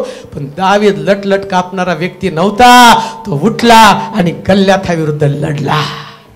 लढा. एक गोष्ट ध्यानात ठेवा, लढणाऱ्यांच्या वतीनं देव लढतो. आणि देवाला लढवय्य लोक, देवाला काय माहिती का, देवाला युद्ध करणाऱ्या लोकांची गरज आहे. म्हणजे काय करतो तो, युद्ध तुमचं नाही, तुम्ही शांत राहा आणि माझं काम पहा. पण प्रॉब्लेम काय माहिती का, कमीत कमी ऍक्शन तर करा हो. ऍक्शन तर केली पाहिजे ना. तो आता गल्ल्यात तिथे आहे, त्या गल्ल्यात त्याच्या गल्ल्या खालचं वचन वाचा, म्हणजे पहिले शमूएल 7वा अध्याय 42 वचन वाच, 17वा अध्याय 42 वचन. पहिले शमूएल 17वा अध्याय 42 वचन. पहिली गोष्ट, गल्ल्याताचं भय, त्याच्याकडे फक्त गर्जन आहे. त्या पलिष्ठ्याने दाविदास न्याहाळून पाहिले तेव्हा, दाविदास निहाळून पाहिले तेव्हा तो त्यास तुच्छ वाटला, तो त्यास तुच्छ वाटला. रडण्याचं पहिलं कारण काय माहिती का, गल्ल्याताची गर्जना. पहिलं कारण, तुमच्या कानावरती गर्जना पडणारच आहे. कधी बॉसची गर्जना पडेल, सस्पेंड झाला तुम्ही. कधी तुमच्या घरामध्ये, तुमच्या कुटुंबामध्ये काही गर्जना तुम्ही अशा ऐकाल की त्या गर्जनेमुळे तुमचं अंतःकरण भयभीत होणार. तो फक्त गर्जना करणार, उद्ध्वस्त नाही करणार बरं का. गर्जना व्हायला पाहिजे. अजून एक गोष्ट तुम्हाला सांगतो, कधीच रुटीन लाईफची अपेक्षा करू नका. आम्हाला कधी सामान्य सगळं एकदम छान चाललेलं आहे, व्यवस्थित, काहीच नाही गडबड. दिवस उठला की प्रार्थनेने सुरुवात, रात्री झोपताना प्रार्थना, चर्चमध्ये गेलं प्रार्थना, घरी आलं प्रार्थना. त्याच्यात काय मजा हो, काहीच नाही, सगळं व्यवस्थित चाललंय, सुमसाम सुमसाम. मी तर म्हणतो एक तर ते मढेच आहेत सगळे आलेले, मढेच रिॲक्ट होत नाहीत ना. कबऱ्यामध्ये तिथे भांडतंय का कोण कब्रस्तान. अहो एकात एक, ती सासू मेली, सासूमध्ये सून टाकली, सून मिलं, नवरा टाकला दारुड्या, तिथं आधी कबरीत टाकलं. बाबा इथं बी आला का, गपचूप आहेत सगळे. हळद तिथं, जिवंत माणसं आहेत तिथं, गर्जना ऐकायला येणार. परंतु कोणती गर्जना तुम्हाला रडवणार नाही, तर लढून जिंकून दाखवा, देव तुमच्या बाजूचा आहे. गर्जना येणार आहे. कधी कधी महागाईच्या गर्जना तुमच्या कानावरती पडतील, घाबरू नका. याचे भाव वाढले, त्याचे भाव वाढले, अचानक असा GR येईल, तुमची पेन्शन वाढेल, सगळं काही मोठ्या प्रमाणामध्ये वाढेल. कधी कधी कुटुंबातल्या लोकांच्या गर्जना तुम्हाला ऐकायला मिळतील. परिवार आहे तिथं, अडचणी असणार आहे परिवारामध्ये. असं नाही की तुमच्या घरातलं सगळं वातावरण चांगलं असणार आहे. कुटुंब आहे म्हणजे तिथं कोणाचं तरी सैतान ताबा घेणार, कोणाला तरी आणि सैतान आपल्या हाताशी धरणार आहे. तुम्ही डिस्टर्ब व्हावं, काय त्यांचा उद्देश काय सैतानाचा, तुम्ही कुठंतरी आत्मिक जीवनामध्ये माघार घ्यावी, दुसरं काय नाही. कशाला तुम्ही युद्ध करता. शौलानं आतापर्यंत एवढी युद्ध जिंकली, दाविदाकडे तर युद्धाचा काहीच अनुभव नाही ना, मग कसं काय तो लढत आहे. त्यानं त्या शब्दाकडे लक्ष दिलं, तो म्हणाला मी नाही डिस्टर्ब होणार. त्याची भावंड तिथे गप्पस, नुसतं त्याचं दावीद आल्यावर तोडलं. कोण आहे रे तिथं, यानं इतकी भीती वाटली, यांनी नुसतं बघायला गेला आणि तो आला. तर ह्यानी सहज म्हटलं कुठे, तो गल्ल्यात कुठे दाखवलं, आणि हा शहाणपणा करत गेला आणि गल्ल्यात आला आणि त्याने आम्हाला तुडवलं. तर कसं, दावीद घाबरला नाही. तो मग तुम्ही गल्ल्याताच्या शब्दाला घाबरणार नाही. माझ्या देवाचा शब्द माझ्याकडसाठी आहे, मी तुला सोडणार नाही, मी तुला कधी टाकणार नाही, मी तुला एकटं सोडणार नाही, मी तुला अनाथ टाकणार नाही. याच शब्दानं जीवन जगा. तुम्हाला कमजोर करणाऱ्या असंख्य गोष्टी तुमच्या परिवारात असतील, तुमच्यात भय निर्माण करणार. आता दुसरी जी गोष्ट आहे ना, गल्ल्याताला दावीद तुच्छ वाटला. काय शब्द आहे वाचा.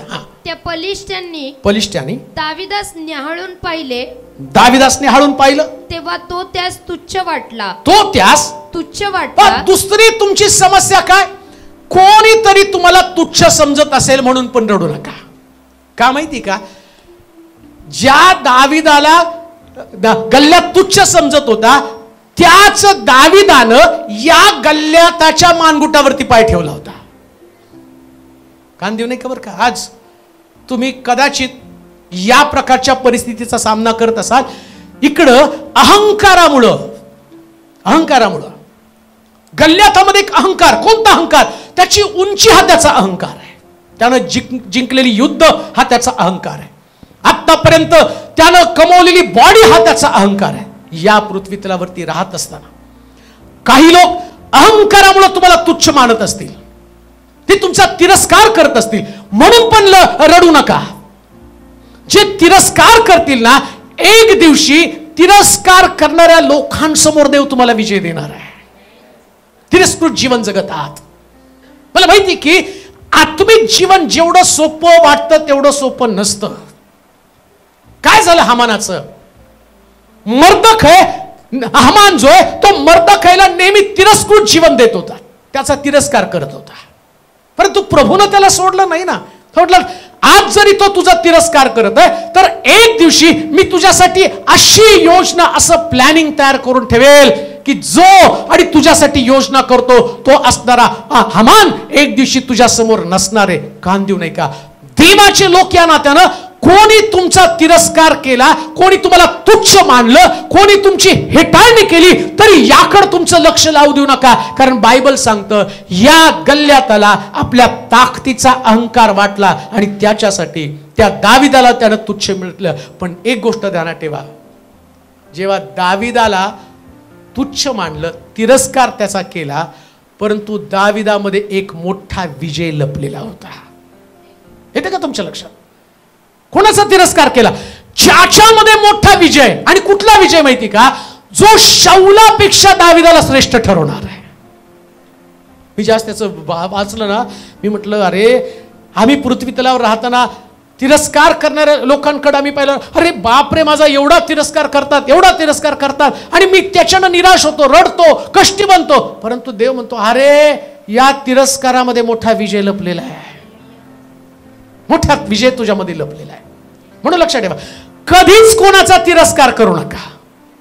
जेव्हा तिरस्कार कराल तेव्हा तुम्ही पराभूत व्हाल आणि जेव्हा तुम्ही लढाल तेव्हा तिरस्कार करणाऱ्या लोकांसमोर तुम्ही विजयी ठराल. हे आत्मिक जीवन आहे. आत्मिक जीवन असं असतं. तिरस्कार इथं या गल्ल्यातानं दाविदाचा तिरस्कार केला. आणि वाचा बरं वचन. त्या बलिष्ठ्यानं दाविदास न्याहाळून पाहिले, तेव्हा तो त्यास तुच्छ वाटला, कारण तो केवळ अल्पवयी असून तांबूस रंगाचा सुकुमार होता. अजून एक गोष्ट मी तुम्हाला सांगतो, तुमच्या लक्षात येतं का? या दाविदाला गल्ल्यातानं तिरस्कृत किंवा तुच्छ का मानलं? नीट आहे खबर का? आजची गोष्ट मी तुमच्यासाठी क्लिअर करत आहे. हे असंच मी कुठलंच विधान करत नाही. मला माहिती की त्या विधानातलं गांभीर्य किंवा त्या विधानामध्ये असणारं सिक्रेट हे तुमच्या आणि माझ्या प्रत्येक व्यक्तिगत जीवनामध्ये फार आवश्यक आहे. 16व्या अध्यायामध्ये जर तुम्ही बघितलं ना, आता वाचू नका, पण त्याचा 16वा अध्याय, आज 17व्या अध्यायाचा विचार करतो आम्ही. 17व्या अध्यायामध्ये असं लिहिलं की या गल्ल्यातानं दाविदाचा तिरस्कार केला. पण 16व्या अध्यायामध्ये त्याच्या तिरस्काराचं कारण आहे का? तर 16व्या अध्यायामध्ये दाविदाला राजाचा अभिषेक केला आहे. 16व्या अध्यायामध्ये बघितलं का तुम्ही? वाचता का तिथं जरा? काय राज्यपदासाठी दाविदाचा तैलाभंग. हा, कितव्या अध्यायामध्ये? 16वा. आणि गल्ल्यात तिरस्कार कोणत्या अध्यायात करतो? 17. बरं का? ऐका, तुमच्यासाठी आनंदाची बातमी. गल्ल्यात तुमचा तिरस्कार करतो कारण दाविदाला 16व्या अध्यायात अभिषेक झाला. जेव्हा तुमच्यामध्ये अभिषेक असतो ना, हा तुमचा अभिषेक तिरस्काराचं कारण असतं. परंतु एक गोष्ट ध्यानात ठेवा, अभिषेक तुम्हाला राजा बनवणार आहे. तिरस्कार तुम्हाला राजपदापासून कोणी काढून घेऊ शकणार नाही. करू द्या कुणाला तुमचा तिरस्कार करायचा. जेवढा तुमचा अभिषेक जास्त तेवढा जास्त तुमचा तिरस्कार. हे सूत्र आहे. जेवढा जास्त अभिषेक तेवढा जास्त तिरस्कार. आणि तिरस्कार जर झालाच नाही ना तर तुमचा अभिषेक वाढणार नाही. लढण्याची ताकद कशी येणार आहे? बघा, आता दाविदाला खुन्नस कशी काय लागली माहिती का? त्यानं त्याचा तिरस्कार केला. गल्ल्यातानं त्याचा तिरस्कार केला. दावीद कसा काय लढू शकला? जेवढा त्याचा, त्यांनी डायलॉग काय काय मारले तर वाचा बरं. त्या बलिष्ठांनी दाविदास न्याहाळून पाहिले आणि काय म्हटलं? तेव्हा तो त्यास तुच्छ वाटला, कारण तो केवळ अल्पवयी असून तांबूस रंगाचा व सुकुमार होता. तो बलिष्ठी दाविदास म्हणाला, मी काय कुत्रा आहे म्हणून तू काठी घेऊन मजपुढे आला आहेस. बघा, या गल्ल्याताची गोष्ट जर तुम्ही बघितली ना, हा तलवारीने कमी लढला आणि शब्दाने जास्त लढलाय बरं का. अख्ख्या ह्याच्यामध्ये जर तुम्ही बघितलं ना, एकाला सुद्धा त्यांनी मारलं नाही, पण वटवट मात्र खूप केली, खूप बोलला. काय बोलला बघा. तो बलिष्ठी दाविदास म्हणाला, मी काय कुत्रा आहे म्हणून तू. स्वतःच म्हणून घेतलं. दावीद म्हटलं का तू कुत्रा आहे म्हणून? स्वतःच म्हणून घेतलं की नाही? पुढे म्हणून तू काठी घेऊन मजपुढे आला आहेस. आता त्याला खुन्नस कशाची लागली हो? आणि याच्याकडे काय होता? भाला. आणि त्याचा भाला किती किलोचा होता माहिती का? 15 किलोचा भाला होता. आता बघा, याच्या काठीचं वजन खूप केलं तर 150-150 असेल. किती असणार आहे? काठी काय अशी 2-2 किलोची तर काठी कोण घेऊन फिरत नाही. 15 किलोचा भाला त्याच्याकडे काठी फक्त एखाद्या किलोभरची काठी असेल. म्हणून मी तुम्हाला सांगतो, तुमच्याकडे काय आहे ना, हे फक्त त्या सैतानाला माहिती आहे. आणि ते किती ताकदवान आहे ते सैतानाला माहिती आहे. सैतानाला माझ्या वाचेची ताकद माहिती आहे. माझ्याकडे काय नाही, माझ्याकडे पैसा नाही, माझ्याकडे ज्ञान नाही, माझ्याकडे बुद्धी नाही, पण माझ्याकडे फक्त वाच आहे. आणि सैतान काय भीती दाखवतो माहिती का? या दिवसामध्ये सारखा सैतान मला दाखवतो की नाही, तुझा आवाज खराब व्हायला लागला, तुझा आवाज. आता बघा, हे नुसतं मीच बोलत नाही. हल्ली तर मी कुणाला कॉल केला, बाळक साहेब तुमचा आवाज पहिल्यासारखा दिसेना, ऐकू वाटे ना, तुमच्या आवाजामध्ये प्रॉब्लेम यायला लागलाय. आता गल्ल्यात मला भीती दाखवायला लागलाय का? तर गल्ल्यातला वाटलं याचा आवाज बसला आणि याचा आवाज तेव्हा बसेल हा ज्या स्वीकारेल. मी ते स्वीकारतच नाही. मी तेवढ्याच ताकदीने बोलतो, तेवढ्याच ताकदी लोकांचं परिवर्तन होतं. का? कारण मला माहितीये माझी काठी ही गल्ल्याताच्या भाल्यापेक्षा भारी आहे. तुमच्याकडे काहीतरी आहे, काहीतरी तुमच्याकडे, ते फार स्पेशल आहे. म्हणून तो गल्ल्यात तुमचा तिरस्कार, तुमचा अभिषेक हे तुमच्या तिरस्काराचं कारण आहे. जो अभिषेक तुम्हाला दिला, जसं आम्ही पाहतो या दाविदाला 16व्या अध्यायामध्ये अभिषेक झाला आणि या अभिषेकामुळं त्याचा तिरस्कार. लक्षात ठेवा, कधी कधी तुमचा अभिषेक हे तुमच्या रडण्याचं कारण असतं. पण मी तुम्हाला सांगतो, अभिषेक झाला म्हणून कोणी तिरस्कार करत असेल तर रडू नका, लढा. लढता लढता तुमचा अभिषेक वाढेल आणि परमेश्वर. आता बघा, हे सगळे रडत बसले पण दावीद एकटा उभा राहिला आणि तो लढला. त्याचा परिणाम काय? जे लोक रडत होते आता ते दाविदाबरोबर एन्जॉय करत आहे. शौलानं हजारो वधले, दाविदानं लाखो वधले. जेव्हा इकडं या शौलानं हा शब्द ऐकला, हा शौल सुद्धा दाविदाचा तिरस्कार करायला लागला. बघा तिरस्कार कसा असतो. आता कशानं तिरस्कार? अभिषेकामुळं. अभिषेक तुमच्या तिरस्काराचं कारण असतं. म्हणून एखाद्या व्यक्तीला जर सगळीकडनं तिरस्कार मिळत असेल तर त्यांना डिस्टर्ब व्हायचं नसतं. होतं कधी कधी. तुमच्याकडे जितका जास्त अभिषेक तितकं तुमच्याशी आणि तुमचा तिरस्कार केला जाणार आहे. पण रडायचं नाही बरं का. त्याच अभिषेकामध्ये लढायचं, उभं राहायचं. एक दिवशी असे उभे राहाल. लोक तुमचा अभिषेक पाहून स्वतः देवाला सुद्धा त्याच्या अभिषेकाचं एवढं कौतुक वाटलं तर म्हणतो मी दाविदाचा पडलेला डेरा पुन्हा उभा करेल. इतका जबरदस्त अभिषेक त्याच्यामध्ये होता. असा अभिषेक तुमच्यामध्ये टिकून राहायला पाहिजे आणि त्या अभिषेकामध्ये रोज तुम्हाला वाढायचं. लक्षात ठेवा, तिरस्कारामध्ये वाढू नका पण अभिषेकामध्ये वाढा. अभिषेकामध्ये वाढा. एकीकडे तिरस्कार वाढला आणि दुसरीकडे अभिषेक वाढला. बघा आता मी तुम्हाला सांगतो, इकडं दाविदानं गल्ल्याथाला मारलं आणि गल्ल्याथाला मारल्याबरोबर त्या दिवसापासून इस्रायल लोकांना वाटायला लागलं आम्हाला राजा कोण पाहिजे. अभिषेक तुम्हाला लोकांच्या नजरेमधनं वर वर नेत असतो. अभिषेक असू द्या, अभिषेक सांभाळा. शौलाचा अभिषेक जाण्याचं कारण तो तिरस्कार करत होता. कुणाचा तिरस्कार केला? दाविदाचा. दाविदाला देवानं राजपदावर कायम ठेवण्याचं कारण काय माहिती का? दाविदाच्या अंतःकरणामध्ये शौलाविषयीची तिरस्काराची भावना नव्हती.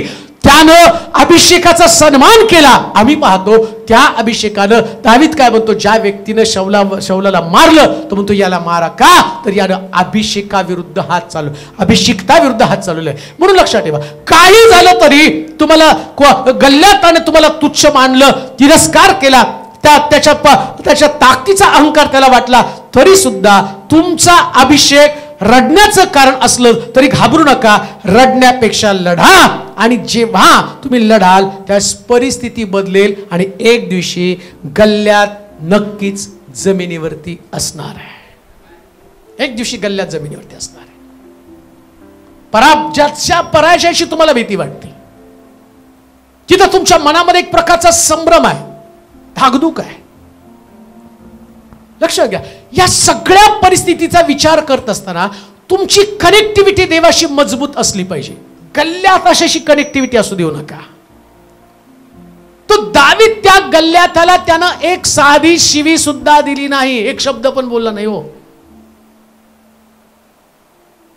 तो एवढं त्याला बोलतो, तू मला कुत्रा म्हणला का? तो म्हटलं का त्याला कुत्रा? नाही, त्याने काय नाही, ते सगळं देवाचंच बोलत होतं. वाचा बरं. तो पलिश्ती दाविदास म्हणाला, मी काय कुत्रा आहे म्हणून तू काठी घेऊन मजपुढे आला आहेस? त्या पलिष्ट्याने आपल्या देवांची नावे घेऊन दाविदास शिव्या शाप दिले. कोणी शिव्या दिल्या? आता याला काय शिव्या द्यायची गरज होती सांगा बरं? भाला होता, तलवार होती का नाही? माझ्यासारखा गप्प काय बोलला नसताना फेकून मारून खाला. एवढं बुटकं माझ्या समोर ठणठण करतो. 1 मिनिटात त्याने विषय संपवला असता. पण त्याला माहिती होतं याला मी मारू शकत नाही. हीच गोष्ट मी तुम्हाला सांगतो, जर तुम्ही अभिषिक्त आहात तर जगामध्ये तुम्हाला कोणीच हात लावू शकत नाही, फक्त गर्जना करणार आहे. म्हणून तुमच्यातला अभिषेक हे तुमचं प्रोटेक्शन आहे. अभिषेक हेच प्रोटेक्शन आहे. तुमचं संरक्षण काय? तुमचा अभिषेक. जो अभिषेक तुम्हाला मिळाला ते तुमचं संरक्षण आहे. या अभिषेकानं संरक्षण केलेलं आहे. मला का नाही भीती वाटत कोणत्याच गोष्टीची? बघा, मी 28 वर्ष सेवा करतो, 28 वर्षामध्ये भय माझ्या आसपास सुद्धा नाही, येत पण नाही जवळ. मला माहिती माझं प्रोटेक्शन माझ्या अभिषेकानं केलेलं आहे. हा अभिषेक माझ्यामध्ये कोणत्याच गोष्टीला, ना आजारपणाला, ना व्यक्तीला, ना परिस्थितीला, कशालाच मी आतापर्यंत घाबरलो नाही, घाबरत नाहीच. हो, अजून पण घाबरत नाही. का नाही घाबरत? मला माहिती अभिषेक आहे तर प्रोटेक्शन असणार आहे. अभिषेकाला देव सुरक्षित करतो. म्हणून दाविदामध्ये तो अभिषेक आहे. आणि लक्षात ठेवा, दाविदानं बोलवून आपला अभिषेक घालवला नाही.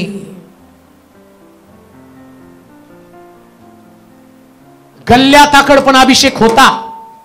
नीट ऐका, एवढा महारथी होता ना तो, त्याच्या संबंधानं म्हटलं तो महारथी आहे, त्यानं विजय मिळवलेला आहे. महारथ असाच मिळत नाही, फार विजय मिळवल्यावर तो महारथ येतो. मग महारथ असताना त्याचा विजय गेला कसा काय? त्यानं बोलवून घालवला. तुम्ही तुमचा अभिषेक बोलूनच घालवता. तुम्हाला काय वाटतं, तुम्ही व्यर्थ काही असे शब्द बोलला की त्या शब्दानं तुमचा अभिषेक टिकून नाही टिकून राहणार. कशाला महत्व देता? अभिषेकाला का व्यर्थ बडबडीला? जेवढा तुम्ही बोलाल आणि तेवढा तुमचा अभिषेक जाईल. आता समजा तुम्हाला देवानं असं शास्त्रामध्ये दिले, कोणी आजारी असेल तर त्याच्या डोक्यावर तेल लावून ओनवून प्रार्थना करा. म्हणजे राजासाठी सुद्धा अभिषेक आहे, आरोग्यासाठी सुद्धा अभिषेक आहे, पाळका होण्यासाठी सुद्धा अभिषेक आहे, वाजवण्यासाठी सुद्धा अभिषेक आहे, सगळ्यासाठी अभिषेक आहे. अभिषेकाशिवाय कोणी काम करू शकत नाही. आता विचार करा, समजा एखाद्या व्यक्तीला देवानं आरोग्याचा अभिषेक दिला, तिथं आला, ते तेल लावून प्रार्थना करा, केली आता ती प्रार्थना केल्यानंतर तुम्ही जाता, तुमचा अभिषेक, आरोग्याचा अभिषेक तुमच्या शरीरामध्ये. सैतानाला फक्त तुमच्या तोंडातनं काहीतरी बोलतं करायचं का, तर तो आरोग्याचा अभिषेक जावा. समजून घ्या बरं का, तो अभिषेक तुमच्यातनं जा. इकडं गल्ल्यात सुद्धा बोलून अभिषेक घालवतो. काय म्हटलं, तू मला काठी घेऊन आला, मी काय कुत्रा आहे का? म्हणजे त्याच्यातला सैनिकाचा अभिषेक, लढवायचा अभिषेक गेला. आणि कोणता अभिषेक मागितला त्यानं? कुठला अभिषेक मागितला? बाय बोला हो बिंदास, तुम्हाला काय छड्या मारून हाकलून देणार आहे मी? काय तू काय समजायला लागला? वाचा बरं तो शब्द. तो बलिष्ठी दाविदास म्हणाला, मी काय कुत्रा आहे म्हणून तू काठी घेऊन मजपुढे आलाय. कोणत्या अभिषेकाला त्यानं बोलवलं? कुठल्या अभिषेकाला? म्हणून लक्षात ठेवा, काय शब्द बोलता हे शब्दच तुमच्यासाठी अभिषेक जाण्याचं कारण ठरणार आहे. याच्यातला अभिषेक गेला लढायचा. आता दावीद त्याला मारताना कुत्र्यासारखा मारला हो. त्याला दावीदानं त्याला कुत्र्यासारखा मारला. का त्याला कुत्र्यासारखा मारला? तो बोललाच मी कुत्रा आहे का? बोलताना तर त्याने असं जर म्हणलं असतं ना, अरे वाघाशी लढायला आला तर कमीत कमी 4 हात तर केले असते, पण बोलतानाच म्हटलं मी काय कुत्रा आहे का? त्याने कुत्र्यासारखा मार खाल्ला.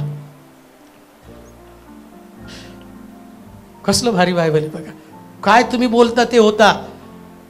म्हणून रोज उठल्यावर रडत रडत उठू नका. उठल्यावर म्हणा मी देवाचं लेकरू आहे, मी विजयशाली आहे, मी निरोगी आहे. कोणी तुम्हाला काही विचारलं तरी म्हणायचं आय एम फाईन. इंग्लिशमध्ये खूप भारी आहे, हाऊ आर यू. आमच्याकडे कसं काय, कंबर दुखती, गुडघे दुखते, डोकं दुखतं, हाड दुखतात, छाती दुखती, कान दुखतो, कानाच्या आत. डॉक्टर कानात मशीन घाला. अहो जात नाही, ट्राय तर करा. आणि याच्यावर एवढ्या मशनी डॉक्टरनं काढल्या, त्याचा धंदा फुल. म्हणा की तुम्ही पोट दुखतंय, थांबा आपण त्याच्यात घालू कॅमेरा. हे आपले येडे कॅसेट त्या घरी बघतो, जशी यांच्या लग्नाची कॅसेट. टीव्ही लावून बघते ते, बघा हे माझं पोट, हा कॅमेरा बघा कसं चाललंय आतमध्ये ते. आणि मग काय झालं, सगळं काय रिपोर्ट नॉर्मल आहे. मग आता ते कशाला लावून ठेवली व्हिडिओ? अभिषेक. पण सकाळी उठल्यावरती असं म्हणा, माझ्याकडे तो अभिषेक आहे जो मला निरोगी करतो. उठल्या कधीच बोलू नका. रोज सकाळी तो फक्त एक शब्द ऐकायला तयार आहे की तुम्हाला त्यांनी, तुम्ही म्हटलं बरं नाही, आणि बघा तुम्ही नुसतं बरं नाही म्हटल्यावर आपोआप दुखायला लागतं. आपोआप असं जाणवतं कधी कधी मला काहीतरी होतं.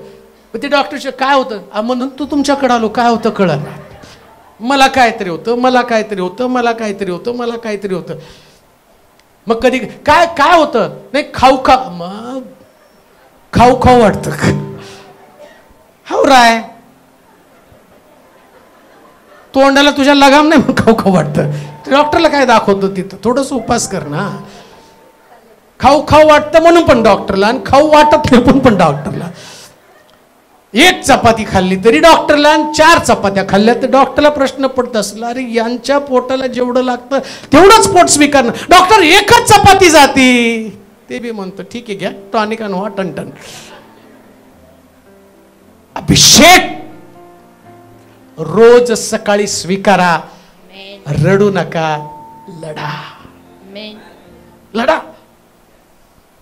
मला परवा कोणीतरी सांगितलं, पाचसाहेब ताबडतोब प्रार्थना करा, माझी शुगर 600 झाली. म्हटलं एवढ्या लवकर तरी इन्सुलिन बी डाऊन आणणार, इन्सुलिन देऊन पण डाऊन. तुम्ही ताबडतोब प्रार्थना करा, ओके म्हणा. म्हटलं आपण त्या भास्कर पाटीलच्या शेजारी दुसरा दवाखाना काढला, master Telore sugar specialist. Okay, आणि टॅबलेट्स ना ओके. बरं चमत्कार कसा घडतो यांचा, त्या शुगरपेक्षा सुद्धा या ओकेवरती, या अभिषेकावर एवढा विश्वास असतो, कल्पना करवत नाही. ते टाईप केलं जातं आणि दुसऱ्या दिवशी रिपोर्ट सगळे बदलले जातात का? कारण एक गोष्ट ध्यानात ठेवा, काय ऍक्सेप्ट करता तुम्ही, काय स्वीकारता, काय स्वीकारता, हे स्वीकारणं फार महत्वाचं आहे.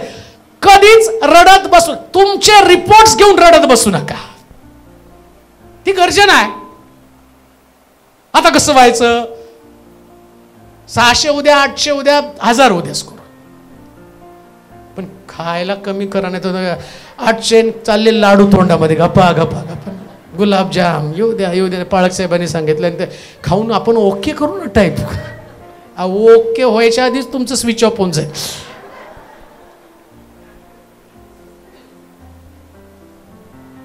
कल्यात भीती दाखवायचं काम करणार, तो घाबरवणार. स्वीकारू नका. तुम्ही स्वीकारायचं नाही, तुम्ही स्वीकारूच नका. हो, काय स्वीकारण्याची गरज आहे? कधी कधी आम्ही ते स्वीकारतो.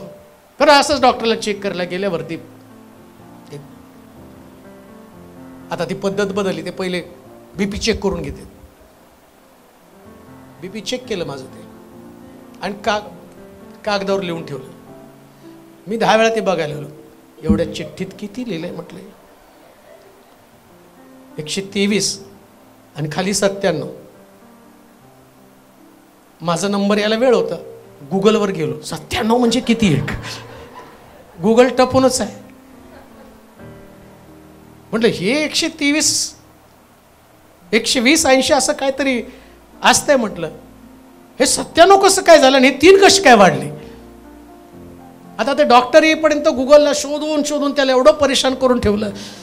तर सर हे असं ते तसं ते तसं. म्हटलं आता गेल्यावर डॉक्टर काहीतरी मला, एकतर मी गेलो नाही 1-2 वर्ष त्याचं तोंडच नाही बघितलं बांधकाम, आणि गेलो तिथं. त्याने चेक केलं सगळे रिपोर्ट्स एकदम नॉर्मल ठीकठाक आहे. माझं तोंड कुठं गप राहतं? अहो ते खालचं 97 लिहिले ना, जाऊ द्या सोडा, ते नॉर्मल आहे. म्हटलं ते असं लिहिलं ना, तसं काय ना. त्यांनी सांगितलं तरी आमचं गुगल. स्वीकारू नका. 39 माराच्या फटक्यामध्ये आमच्यासाठी आरोग्य आहे, हेच आम्ही स्वीकारणार. रडू नका, लढा. हे घेऊन बसायचं नाही रिपोर्ट्स. आता असं होणार, आता तसं होणार आहे, मग आमकं होणार. डॉक्टर तुम्हाला सगळं सांगतात. ते सांगतानाच काय सांगतात? नाही स्ट्रोक येतो, मग मेंदू आला, मेंदूच्या नसा फुटतात, मग असं होतं, मग अपंग होतं, मग हे होतं. ते सगळं तुम्हाला बारीक गोष्टी सांगणार आहे. तुम्ही खाऊ नये म्हणून ना, तेलकट खाऊ नये, मटण खायचं कमी करा. उठल्यापासून नाश्त्यापासून झोपेपर्यंत जर तुम्हाला तेच लागतं तर तो सांगेल बाबा जरा कमी करा. पण ते कमी करण्याच्या ऐवजी आम्ही ते आता माझ्या मेंदूच्या नसा फुटणार, झालं रडायला सुरुवात. पण लढा, लढा. या प्रतिकूल परिस्थितीमध्ये लढणारा व्यक्ती एक दिवशी जगासमोर आदर्श ठरला जातो. दाविदासारखं बनत. स्वीकारू नको प्रवीण, 100% तो क्युअर आहे. तुझ्या घरच्यांनी तुला काय का म्हणू ना, डॉक्टरने तुला काय का म्हणू नका, तुझी बॉडी वीक नाही, तुझी बॉडी सगळ्यात जास्त स्ट्रॉंग आहे. सगळ्यात जास्त स्ट्रॉंग. सकाळी आला तरी चावी घेतली, चावी द्या, सगळ्या खुर्च्या एकटाच बाहेर काढल्या. कोण तुला वीक म्हणेल सांग बरं? तो सी आहे, तो गरजणारा सी आहे. तो सांगतो तुला तू वीक आहे, तू वीक आहे, तू वीक आहे. अरे मला उचलता येत नाही एवढ्या खुर्च्या, तू उचलतो, तू कसला वीक आहे रे? एवढ्या सगळ्या खुर्च्या उचलून तू बाहेर, तू वीक नाही. तो तुम्हाला कमजोरी दाखवण्याचा प्रयत्न करतो. तुम्ही ती स्वीकारूच नका ना. दाविदानं कुठं स्वीकार? अरे एवढा एवढा टिल्लू पोरगा तू, हातामध्ये काठी घेऊन मला मारायला येतो का? त्यानं त्याच्या किती आणि चुकांवरती बोट ठेवलं, त्याची कमतरता त्याला दाखवली, त्यानं स्वीकारली नाही. त्यानं काय स्वीकारलं? परमेश्वर माझ्यामध्ये आहे स्वीकारलं. तुमच्यामध्ये देव आहे ही सगळ्यात महत्वाची घटना आहे. बस. शुगर आहे हे स्वीकारू नका, देव तुमच्यामध्ये स्वीकारा. बीपी आहे स्वीकारू नका. काय स्वीकारायचं? हे बोलायला लय पोपटासारखे बोलतात. देव आहे, अमक आहे, तमक आहे. सकाळी घरी गेल्यावर बोला ना, सकाळी उठल्यावर बोला. बीपीने तिकडे गरगरायला लागलं, नाही नाही देव आहे. आपोआप चक्कर गायब. रडायचं नाही, शोधायचं नाही इकडं तिकडं. एक गोष्ट ध्यानात ठेवा, विश्वास ठेवणारे लोक जर तुम्ही बघितले ना, ते कधीच घाबरत नसतात. कधीच घाबरत. मी निरंजन घोडके त्यांना किती वर्ष बघतोय. कितीही मोठे प्रश्न आले ना, तो व्यक्ती परस्पर सांगतो घाबरू नका. कित्येक वेळा तर मी त्यांच्याकडे बघून शिकतो कसं बोलायचं, कसं लढायचं. आणि या व्यक्तीने प्रश्नांना पण किती तोंड दिलं ते पण मी बघितलं. पण त्याचं कारण काय माहिती का? ते लढले आणि ते उभे राहिले. आम्ही पण लढत आहोत म्हणून आम्ही उभे आहोत. लढा, रडू नका प्रियानो, कधीच रडू नका. आणि एक गोष्ट तुम्हाला सांगतो, रडणाऱ्याला फक्त रुमाल मिळतो आणि लढणाऱ्याला राजपद मिळतं. रुमालाची अपेक्षा करू नका, राजपदाची अपेक्षा करा. एक मुद्दा अजून वाचूया. अरे संदेश कुठं गायब झाला? हे बघा, सैतान असा चॅप्टरपणा करतो. येशूचा जन्म कशाला झाला ते आले मध्येच. शमूएल, पहिले शमूएल 18 अध्याय 6 आणि 7 वचन. हा, त्या पलिष्ठाचा वध करून हा, दावीद परतल्यावर लोक माघारी येत असता. पलिष्ठ्याचा वध करून दावीद परतल्यावर लोक माघारी येत असता. लोक माघारी येत असता. इस्रायलाच्या सर्व नगरातून स्त्रिया बाहेर निघाल्या आणि डफ व झांजा वाजून मोठ्या आनंदाने गात व नाचत शाऊल राजा सामोऱ्या गेल्या. नृत्य करणाऱ्या स्त्रिया आळीपाळीने येणेप्रमाणे म्हणत शौलाने हजारो वधले, दाविदाने लाखो वधले. हे ऐकून शौलास फार क्रोध आला. हे त्याचे शब्द त्यास आवडले नाहीत. तो म्हणाला त्यांनी दाविदास लाखांचे यश दिले व मला केवळ हजारांचे यश दिले. राज्य तेवढे खेरीज करून त्याला अधिक मिळावयाचे ते काय राहिले. अधिक मिळायचं काय राहिलं. काय मिळालं हो या दाविदाला. काय मिळालं. शब्द मिळाले. दाविदाला फक्त शब्द मिळाले. काय शब्द मिळाले. आणि शौलाकडे काय होतं. राज्य होतं का नाही. आपण याला शब्दच टोचले. कुणाला. हीच गोष्ट आहे जगामध्ये राहताना. एक गोष्ट तुम्हाला सांगू का. एक वाक्य जे तुमच्यासाठी आणि फार महत्वाचं आहे ते वाक्य तुम्ही लिहून घ्या. आपली शक्ती बोलण्यात वाया घालवू नका तर देवाला तुमचं युद्ध लढू द्या. फार महत्वाची गोष्ट जी तुमच्यासाठी आवश्यक आहे. तुमची शक्ती बोलण्यात वाया घालवूच नका. आता बघा इकडं दाविदानं विजय मिळवला. दाविदानं आपल्या गव्हर्नमेंट सारखे भाड्याने लोक नाही आले 500 रुपये रोजाने येऊन बसा मी भाषण करतो तुम्ही ऐका. आता मला माहिती सगळे आता जर बघितलं तर 500 रुपये 1000 रुपयाने त्याने विचारलं कोणाचा प्रचार आहे माहित नाही. 1000 रुपये रोजाने आम्हाला आणले आम्ही चाललोय आता भाषण चाललं की निघून जातात का तर ते पैसे देऊन. दाविदाला तसे पैसे देऊन प्रचाराला लोक आलेले होते स्वयंस्फूर्तीने. काय गोष्ट तुम्हाला सांगते लक्षात घ्या. जेव्हा तुम्ही लढताना तेव्हा तुमचं लढणं लोकांच्या जीवनासाठी एक स्फूर्ती ठरते. इन्स्पायरेशन. दावीद युद्ध लढला आणि लोक इन्स्पायर झाले. शाऊल शब्दानं दाविदाचा विरोध करतो का तर दावीद लढला आणि शाऊल रडला. नीट ऐका. गल्ल्यात त्याला पाहिल्यावर शाऊल आपल्या राजवाड्यामध्ये जाऊन लपला आणि भयभीत होऊन रडत बसला. आता त्याच्याशी कोण लढेल. नीट ऐका. जर गल्ल्यात अशी शाऊल सुद्धा लढला असता आणि म्हटला असता मी परमेश्वराच्या नावानं तुझ्यावरती चाल करू काय देवाने त्याला विजय दिला नसता. देव पक्षपाती आहे. त्याला सोडलं शाऊलाला सोडलं दावीद नाही हो. त्याला अशा प्रकारचे लोक आवश्यक आहे जे आपली शक्ती बोलण्यात खर्च करत नाही. शाऊल या गल्ल्यात अनेक शब्दांच्या शिव्या आम्ही पाहतो की त्या दाविदाला त्यानं दिल्या. तुम्ही वाचले सुरुवातीला तर त्याच्याकडे मला जायचं नाही. तो दाविदाला शिव्या शाप देऊ लागला असं लिहिलेले. दाविदानं आपली शक्ती शिवा शापाला प्रत्युत्तर देण्यात खर्च केली नाही. त्यानं आपली शक्ती लढण्यात खर्च केली. लक्षात घ्या लढणं म्हणजे प्रार्थनेचं युद्ध करणं. जेव्हा तुम्ही प्रार्थना करता तुमची शक्ती तुम्ही खर्च करता. ही शक्ती लोकांसाठी इन्स्पायरेशन बनली जाते. इन्स्पायर लोकांसाठी उत्तेजना बना. काय उत्तेजना आहेत परत वाचा ते. त्या पलिष्ठ्यांचा वध करून दावीद परतल्यावर लोक माघारी येत असता. इस्रायलाच्या सर्व नगरातून स्त्रिया बाहेर निघाल्या आणि डफ व झांजा वाजवून मोठ्या आनंदाने गात व नाचत शाऊल राजाच्या सामोरे आल्या. कुणाला सामोरे आल्या. विजय कोणी मिळवला होता. मग याचं तोंड का सुकलं. बरं दावीद कोण आहे दावीद. शाऊलाचं जावई आहे. मग कस तरी तो आता जावयाने सासऱ्याची छाती फुल. माझ्या जावयाने मोठा विजय. पण सासरा रुसला. कांदीव नाही का? या जगामध्ये देवाशिवाय खरं नातं कुठंच असत नाही. देवाशी तुमचं नातं मजबूत आहे. तो शौल पण दावीद सुद्धा त्यानं त्याच्याकडे कुठल्याच गोष्टीची अपेक्षा केली नाही. त्याला माहिती आहे की प्रभूनं मला माझी जी जागा दिली ना त्या जागेला महत्व आहे, बाकी कुठल्या जागेला महत्व नाही. मला त्यांनी राजा बनवलं आणि तो समोर पण राजाच आहे.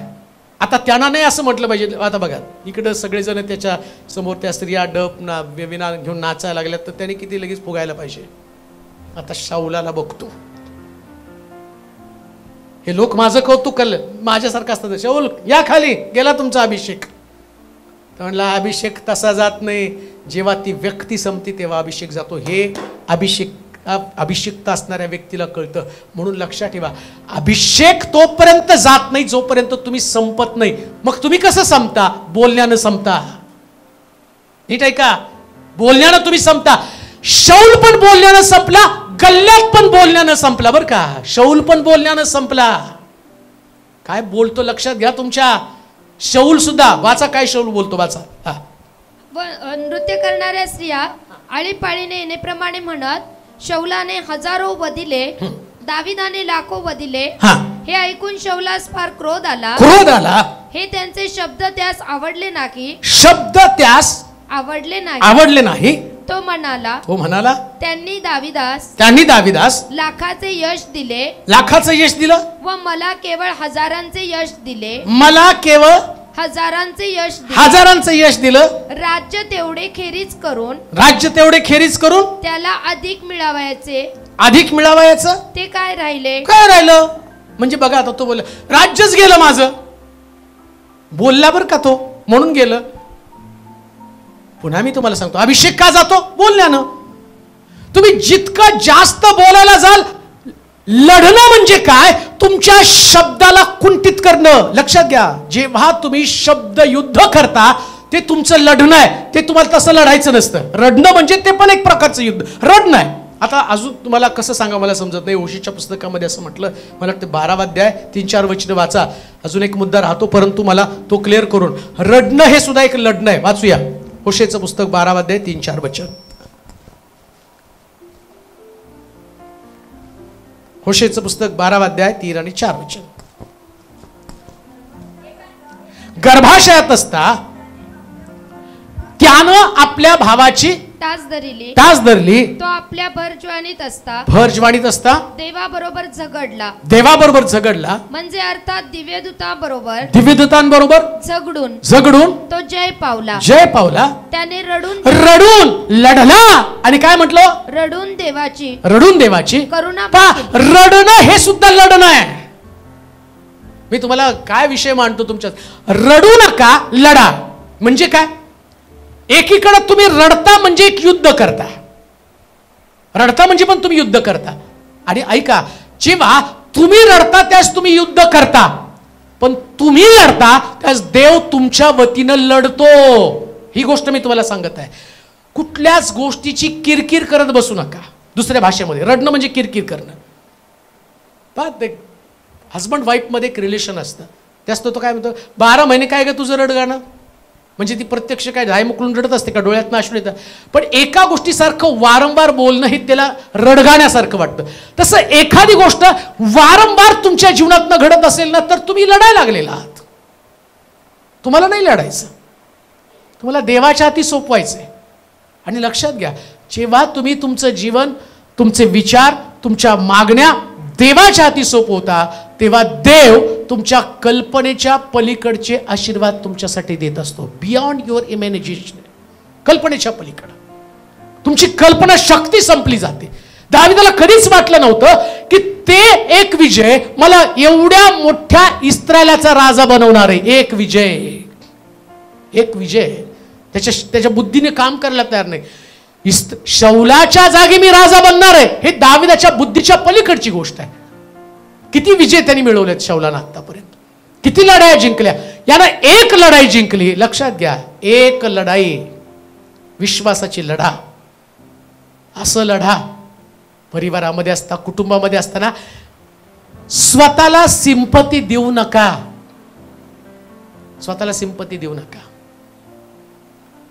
कोणी तुमच्या पाठीवरून हात फिरवण्याची अपेक्षा करू नका. कधीच फिरवू द्यायचं नाही. मी म्हणतो असं जगायचं ना, स्वतःची पाठ थुपटून घ्यायची. शाब्बास. मी उठल्यावर करतो रोज. तुमच्या माहितीसाठी सांगतो, रोज सकाळी उठल्यावर ना मी स्वतःची पाठ थोपडतो. शाब्बास, अजून सेवेमध्ये टिकून आहेस. सेवा एवढी सोपी नसते, तुम्हाला वाटतं तितकं सोपं नाहीये. हा फार मोठा लढा आहे. हे रोज लढावं लागतं. सगळ्या परिस्थितीची झुंजावं लागतं, सामना करावा लागतो. हे करत असताना ना रोज मी माझ्या विश्वासाला तपासतो आणि म्हणतो अरे अजून मी कमजोर पडलो नाही, आणि मी स्वतःची पाठ थोपटून घेतो. काही लोक मला पुष्कळ सिंपती देण्याचा प्रयत्न करतात, भेटतात मला काही लोक, नाही तुम्ही फार कष्ट, छोड दो ये सब बात. कष्ट अमकं तमकं फिल्मी डायलॉग आहेत. मला एकच माहिती आहे, मी योद्धा आहे आणि मी रोज लढणार आहे. Fighter, I am big fighter. मला जर ते टी शर्ट मिळालं तर बरं होईल. कोणाला बक्षीस द्यायचं तर बक्षीस द्या. I am a big fighter. आणि गाडी मला जर मिळाली तर मिळाली म्हणजे मी घेणार आहे, मी असं काही फिरणार नाही. त्या गाडीवर सुद्धा मी लिहून I am a big fighter. का माहिती का, लढत लढत आत्तापर्यंत कोणी मला बघितलं तरी कळलं पाहिजे हा योद्धा आहे. का रिसेप्शनला कोणतरी सिस्टर भेटली, पास्टर तुम्ही अजून आहे तसेच आहेत का, अजून 10 वर्षाने बघितलं तर असंच असणार. I am a big fighter. किती पण वर्षांनी बघा तुम्ही असंच असणार आहे. तुमच्या डोळ्याला चष्मे असतील, तुम्ही काठ्या टेकत टेकत याल, पण मी काठी फिरवत फिरवत येईल. I am a big fighter. मी रडणारा नाही, मी लढणार आहे. अहो लढायचं असतं, रडायचं नसतं. आणि लक्षात घ्या, देव सुद्धा असे लढणारे. म्हणून कालेब म्हणतो मी 40 वर्षाचा होतो मोशे बरोबर होतो. आज मी 85 वर्षाचा आहे. मला सपाट प्रदेश देऊ नका, मला डोंगरच द्या. का I am a big fighter. मी लढणारा व्यक्ती आहे. रडणारा बनू नका. लक्षात ठेवा, कोणाची सिंपती घेऊ नका. तुझी सिंपती तुझ्याकडं, त्याला सप्रेम देऊन टाका सिंपती तुझी. असं छाती ठोकपणे जीवन जगायचं ना, जगताना लोकांना ईर्ष्या वाटली पाहिजे. अरे असं जीवन मी जगू शकत नाही. शास्त्र सांगतं रडू नका, रडू नका. एक चित्रपट सुटल्यावर लोक बाहेर जसे गाणे गुणगुणत जातात ना, नाही का, पहिले, आता नाही, पहिले पिक्चर सुटला. मला आठवतं की एकदा थिएटरमध्ये असंच गेलो आणि ते मी तुमचा पिक्चर बघितला. इतकी मारामारी, आमच्या अंगात रक्त संचारलं ते बघितलं. आणि ते तिकडं त्या मागच्या खुर्चीवर एक बसला होता, मी त्याला बघून मी शिरताव मारलेला होता. त्या नव्हती एवढी तर मिथून. आता तो तिथं पैसे घेऊन गुंड मार खात होते, तेवढी ते आमच्याकडे. बरं तो ज्या एरियात पिक्चर बघितला त्या एरियात ते सगळे गुंड होते. सुटल्यावर बरं झालं, अंधारात माझ्या त्या मित्रावर आळ आला, माझ्यावर नाही आला. एवढा चोपला त्याला. अरे म्हटलं मिशीवरती पिळ मी मारला, मार ह्याने खाल्ला. का मी सांगतो, त्याचा प्रभाव जर आमच्या जीवनावरती होतो, ते वास्तव नाही, ते एवढं प्रभावित करतं. हे ओरिजिनल आहे, हो हे वास्तव आहे. बाहेर पडताना योद्धे म्हणून बाहेर पडा. योद्धे बर का, साधे सुधे लोक नाही. काय आजार पण घेऊन आला ना, तुमचे रिपोर्ट्स सगळे जाळून फाडून फेकून टाका. काडी लावा, त्याला दाखवू नका. डॉक्टरचं थोबड पण बघू नका. स्तुतीच्या बाळा, डॉक्टर म्हणला ना की असं नाही तसं नाही, हे नाही होणार. हा मैं गलती से आ गया, गलती से नाही, मेरे खुदा ने तुझे जानबूझ के बुलाया. डॉक्टर म्हटलं हा तुमचे रिपोर्ट्स चुकून नाही, बरोबर आहेत. तुझ्या मशीनला खोटं ठरवण्यासाठी माझ्या देवाची मशीन सगळ्यात भारी आहे आणि ती दाखवून देणार आहे मी तुझ्या पक्षाचा. हात कुठं तुम्ही युद्ध करा, लढा. आणि असं लढा की सगळ्यात भारी तुम्हीच दिसले पाहिजेत बरं का. एकदम चांगलं. आता माझ्या डोक्यात तर आले, मिलिटरीचे कपडे घालून एक संदेश द्यावा. घालतोच एकदा, थांब जा, तुमच्या नाकावर टिचून घालतो. पिस्तूल पण ठेवतो बाजूला, खोटी बरं का, नाही तर 47 म्हणून घालतील मला आतमध्ये. योद्धा होता मी, तशी पर्सनॅलिटी, सगळं तसं असलं पाहिजे. लक्षात ठेवा, योद्धा कधीच कुरकुर करत नाही. योद्धा फक्त युद्धाचा विचार करत असतो. युद्धाचा विचार करा. बाहेर पडताना आपल्या शरीराला स्वतःला रोज सांगायचं, तू योद्धा आहे, तू योद्धा आहे, तू योद्धा आहे, तू योद्धा आहे. तुम्ही जेवढं रडत बसाल, सैतान रडून रडून रडून रडून रडून. बघा पूर्वीच्या पिक्चरमध्ये आत्ताच्या असं, पूर्वी थोडीशी मारामारी झाली ना तरी गाव बंद असायचे. आमच्या गावामध्ये आम्हाला आठवतं की मी लहान होतं, असं एक मर्डर झाला होता, मिलिटरीला मारलं होतं. सगळं गाव घाबरून गेलं होतं. आता गावाच्या गाव उडवून टाकतात, माणसं उडवली जातात, सहज मारतो कोणी पण कुणाला, काही पण वाटत नाहीत लोकांना. का झालंय असं? त्याचं कारण बघा, तुम्हाला परिस्थिती कशी ते सांगत आहे तुम्हाला. हे तुमच्या मनावरती किती प्रभाव होणं गरजेचं आहे. बघा पूर्वी जास्त जुने चित्रपट दाखवत होते ना, त्या चित्रपटांमध्ये जर तुम्ही बघितलं की ते डान्स करताना सुद्धा झाडं हलवावं लागत होते, की नाही? जुने त्या ते डान्स पण करत नव्हते, हिरो पण डान्स करत नव्हता, हिरोईन पण डान्स करत नव्हती. सगळं मंद मंद मंद मंद मंद मंद. तर लोकही तसेच मंद मंद मंद मंद. आता लोक अरे असले इलेक्ट्रिकचा पॉवर त्यांच्याकडे आलाय. आणि का असं घडलं? जे तुम्ही पाहतात त्याचा इम्पॅक्ट तुमच्यावरती होतो. आता तुम्ही जे बघितलंय, ऐकलंय, तो इम्पॅक्ट घेऊन तुम्हाला बाहेर जायचं आहे.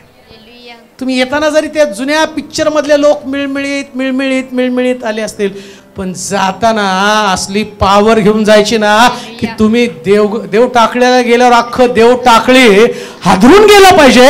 अख्खी देव टाकळीमध्ये देवाचं काम घडलं पाहिजे. तिथं गेल्यावरती ते म्हटले पाहिजे, एक पोलीस इकडं आला, पण जाताना सगळेच पोलीस गेले तिकडे देव टाकळीत.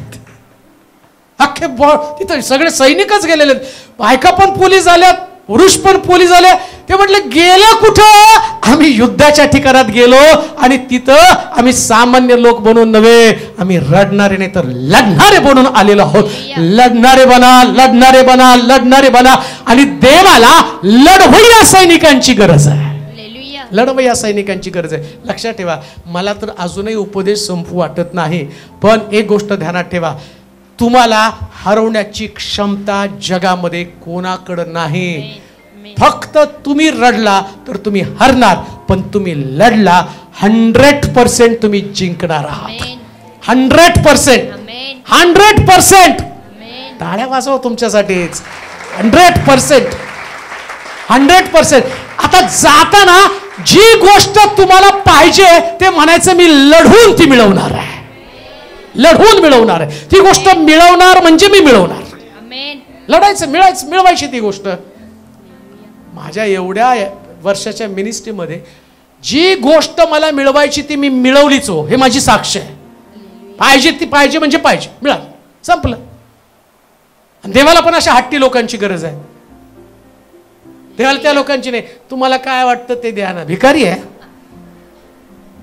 भिकारी आल्यावर माय शिळ पाक द्या ना. शिळ पाक नाही, हम ओरिजिनल खाते, हम तो खुदा के बेटे हैं. जे पाहिजे ते देवाकडे मागा, देव तुम्हाला देणार आहे. प्युअर बर का. आणि म्हणून लढत लढत बाहेर पडा, रडत रडत नको. आणि जाताना एक ठरवा, मी जे बोलेल ते फक्त देवाचं बोलेल. हे लढणाऱ्या लोकांचं लक्षण आहे. ते फक्त देवाविषयी बोलतात, बाकी कशाविषयी बोलत नाही. देवाविषयी देवाविषयी देवाविषयी देवाविषयी देव देव देव देव देव देव देव देव. यात जेवढं देवदेव बोला ना, काही लोक म्हणतात नाही लय देवदेव करायला लागला. जेवढं तुम्ही देवदेव बोलाल ना, उतना खुदा तुमको देवदेव करता. द्या द्या द्या द्या द्या द्या द्या. जेवढं देव देव देव देव देव. उठता बसता उठता बसता. पण आम्ही तुम्हाला सांगतो, रडू नका, लढा. लढा. आणि लढणं ही तुमची साक्ष असेल. आणि तुमच्या लढण्यामुळं तुम्ही दावीद बनणार आहात. तुम्हाला शौल, गल्ल्यात का दावीद कोण बनायचं हे तुमच्यावरती डिपेंड आहे. पण मी तर ठरवलं, मी जाताना योद्धा बनून जाणार. लढून जाणार आहे. आपल्या जागेवरती आपण उभं राहूया, आपले डोळे बंद करूया, आपल्या मान आपण झोकूया, आपली मस्तकं आपण लावूया. प्रभूचं वचन आपल्याकडे आलेलं आहे. आज आमचं रडणं आम्ही थांबवणार आहोत. कोणत्या गोष्टीसाठी रडत आहात? कोणत्या समस्या घेऊन आज देवाच्या मंदिरामध्ये तुम्ही हजर आहात? कोणती प्रॉब्लेम अशी मोठी तुम्हाला वाटते? तुमचं आरोग्य, आर्थिक बाब, कुटुंबामध्ये कोणीतरी अशा प्रकारच्या गोष्टी असतील की ज्या गोष्टीमुळे तुम्ही कमजोर बनलेला आहात. कामाची परिस्थिती तशी असेल. परंतु प्रभूचं वचन सांगतं, आज आम्ही रडणारे नाही तर लढणारे लोक बनणार आहोत.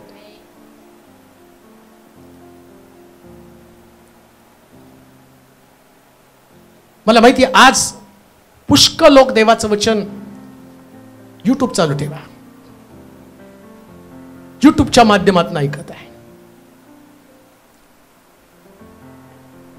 आणि पवित्र आत्मा या ठिकाणामध्ये काही गोष्टी पवित्र आत्मा मला दाखवत आहे यूट्यूबच्या व्ह्यूअर्ससाठी.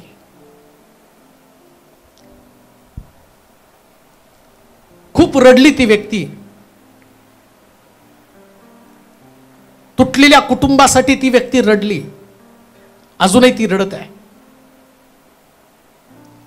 परंतु देव त्या व्यक्तीला सांगत आहे, त्या बहिणीला सांगत आहे, शारदा तिचं नाव आहे,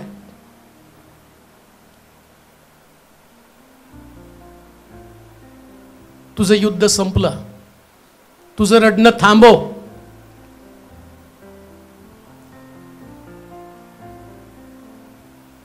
शारदा तुझं युद्ध थांबव.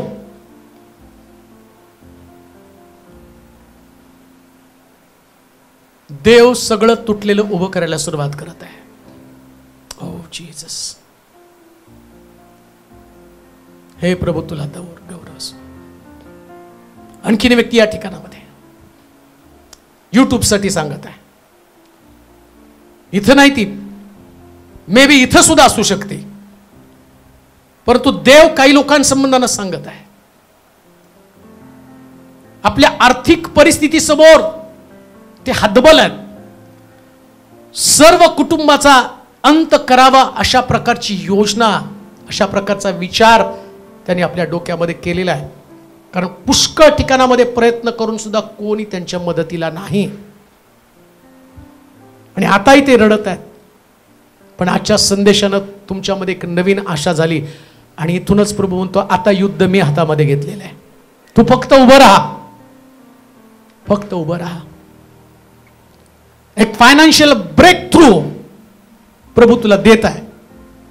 आणि त्याची फार मोठी गवाही, साक्ष याच चॅनलवरून अनेक लोकांपर्यंत जाणार आहे, अनेक लोकांपर्यंत जाणार आहे. कबूल करा. मग देवाच्या लोकांनी धन्यवाद करा. माहित नाही आज पवित्र आत्मा अशा रीतीनं का चालत आहे, परंतु महाराष्ट्राला सुटकेची गरज आहे, लढणाऱ्या योद्ध्यांची गरज आहे, लढणाऱ्या योद्ध्यांची गरज आहे. एक 75 वर्षाची स्त्री या ठिकाणामध्ये बेडवरती गेली 5 वर्ष तिचं अंथरूण तिने धरलेले, वय 75 वर्ष आहे.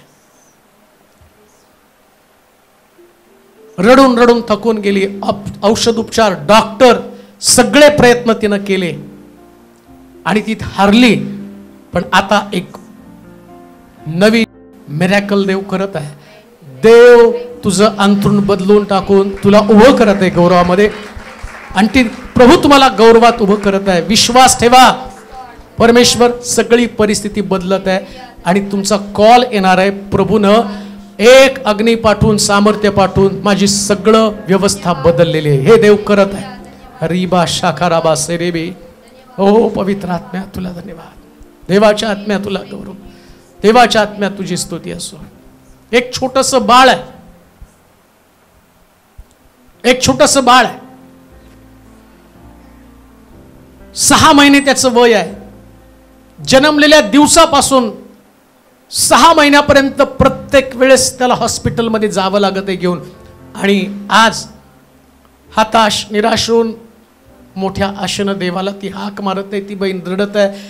ती म्हणते, देवा माझ्याकडे पैसे नाहीत, हे कसं काय मॅनेज करू.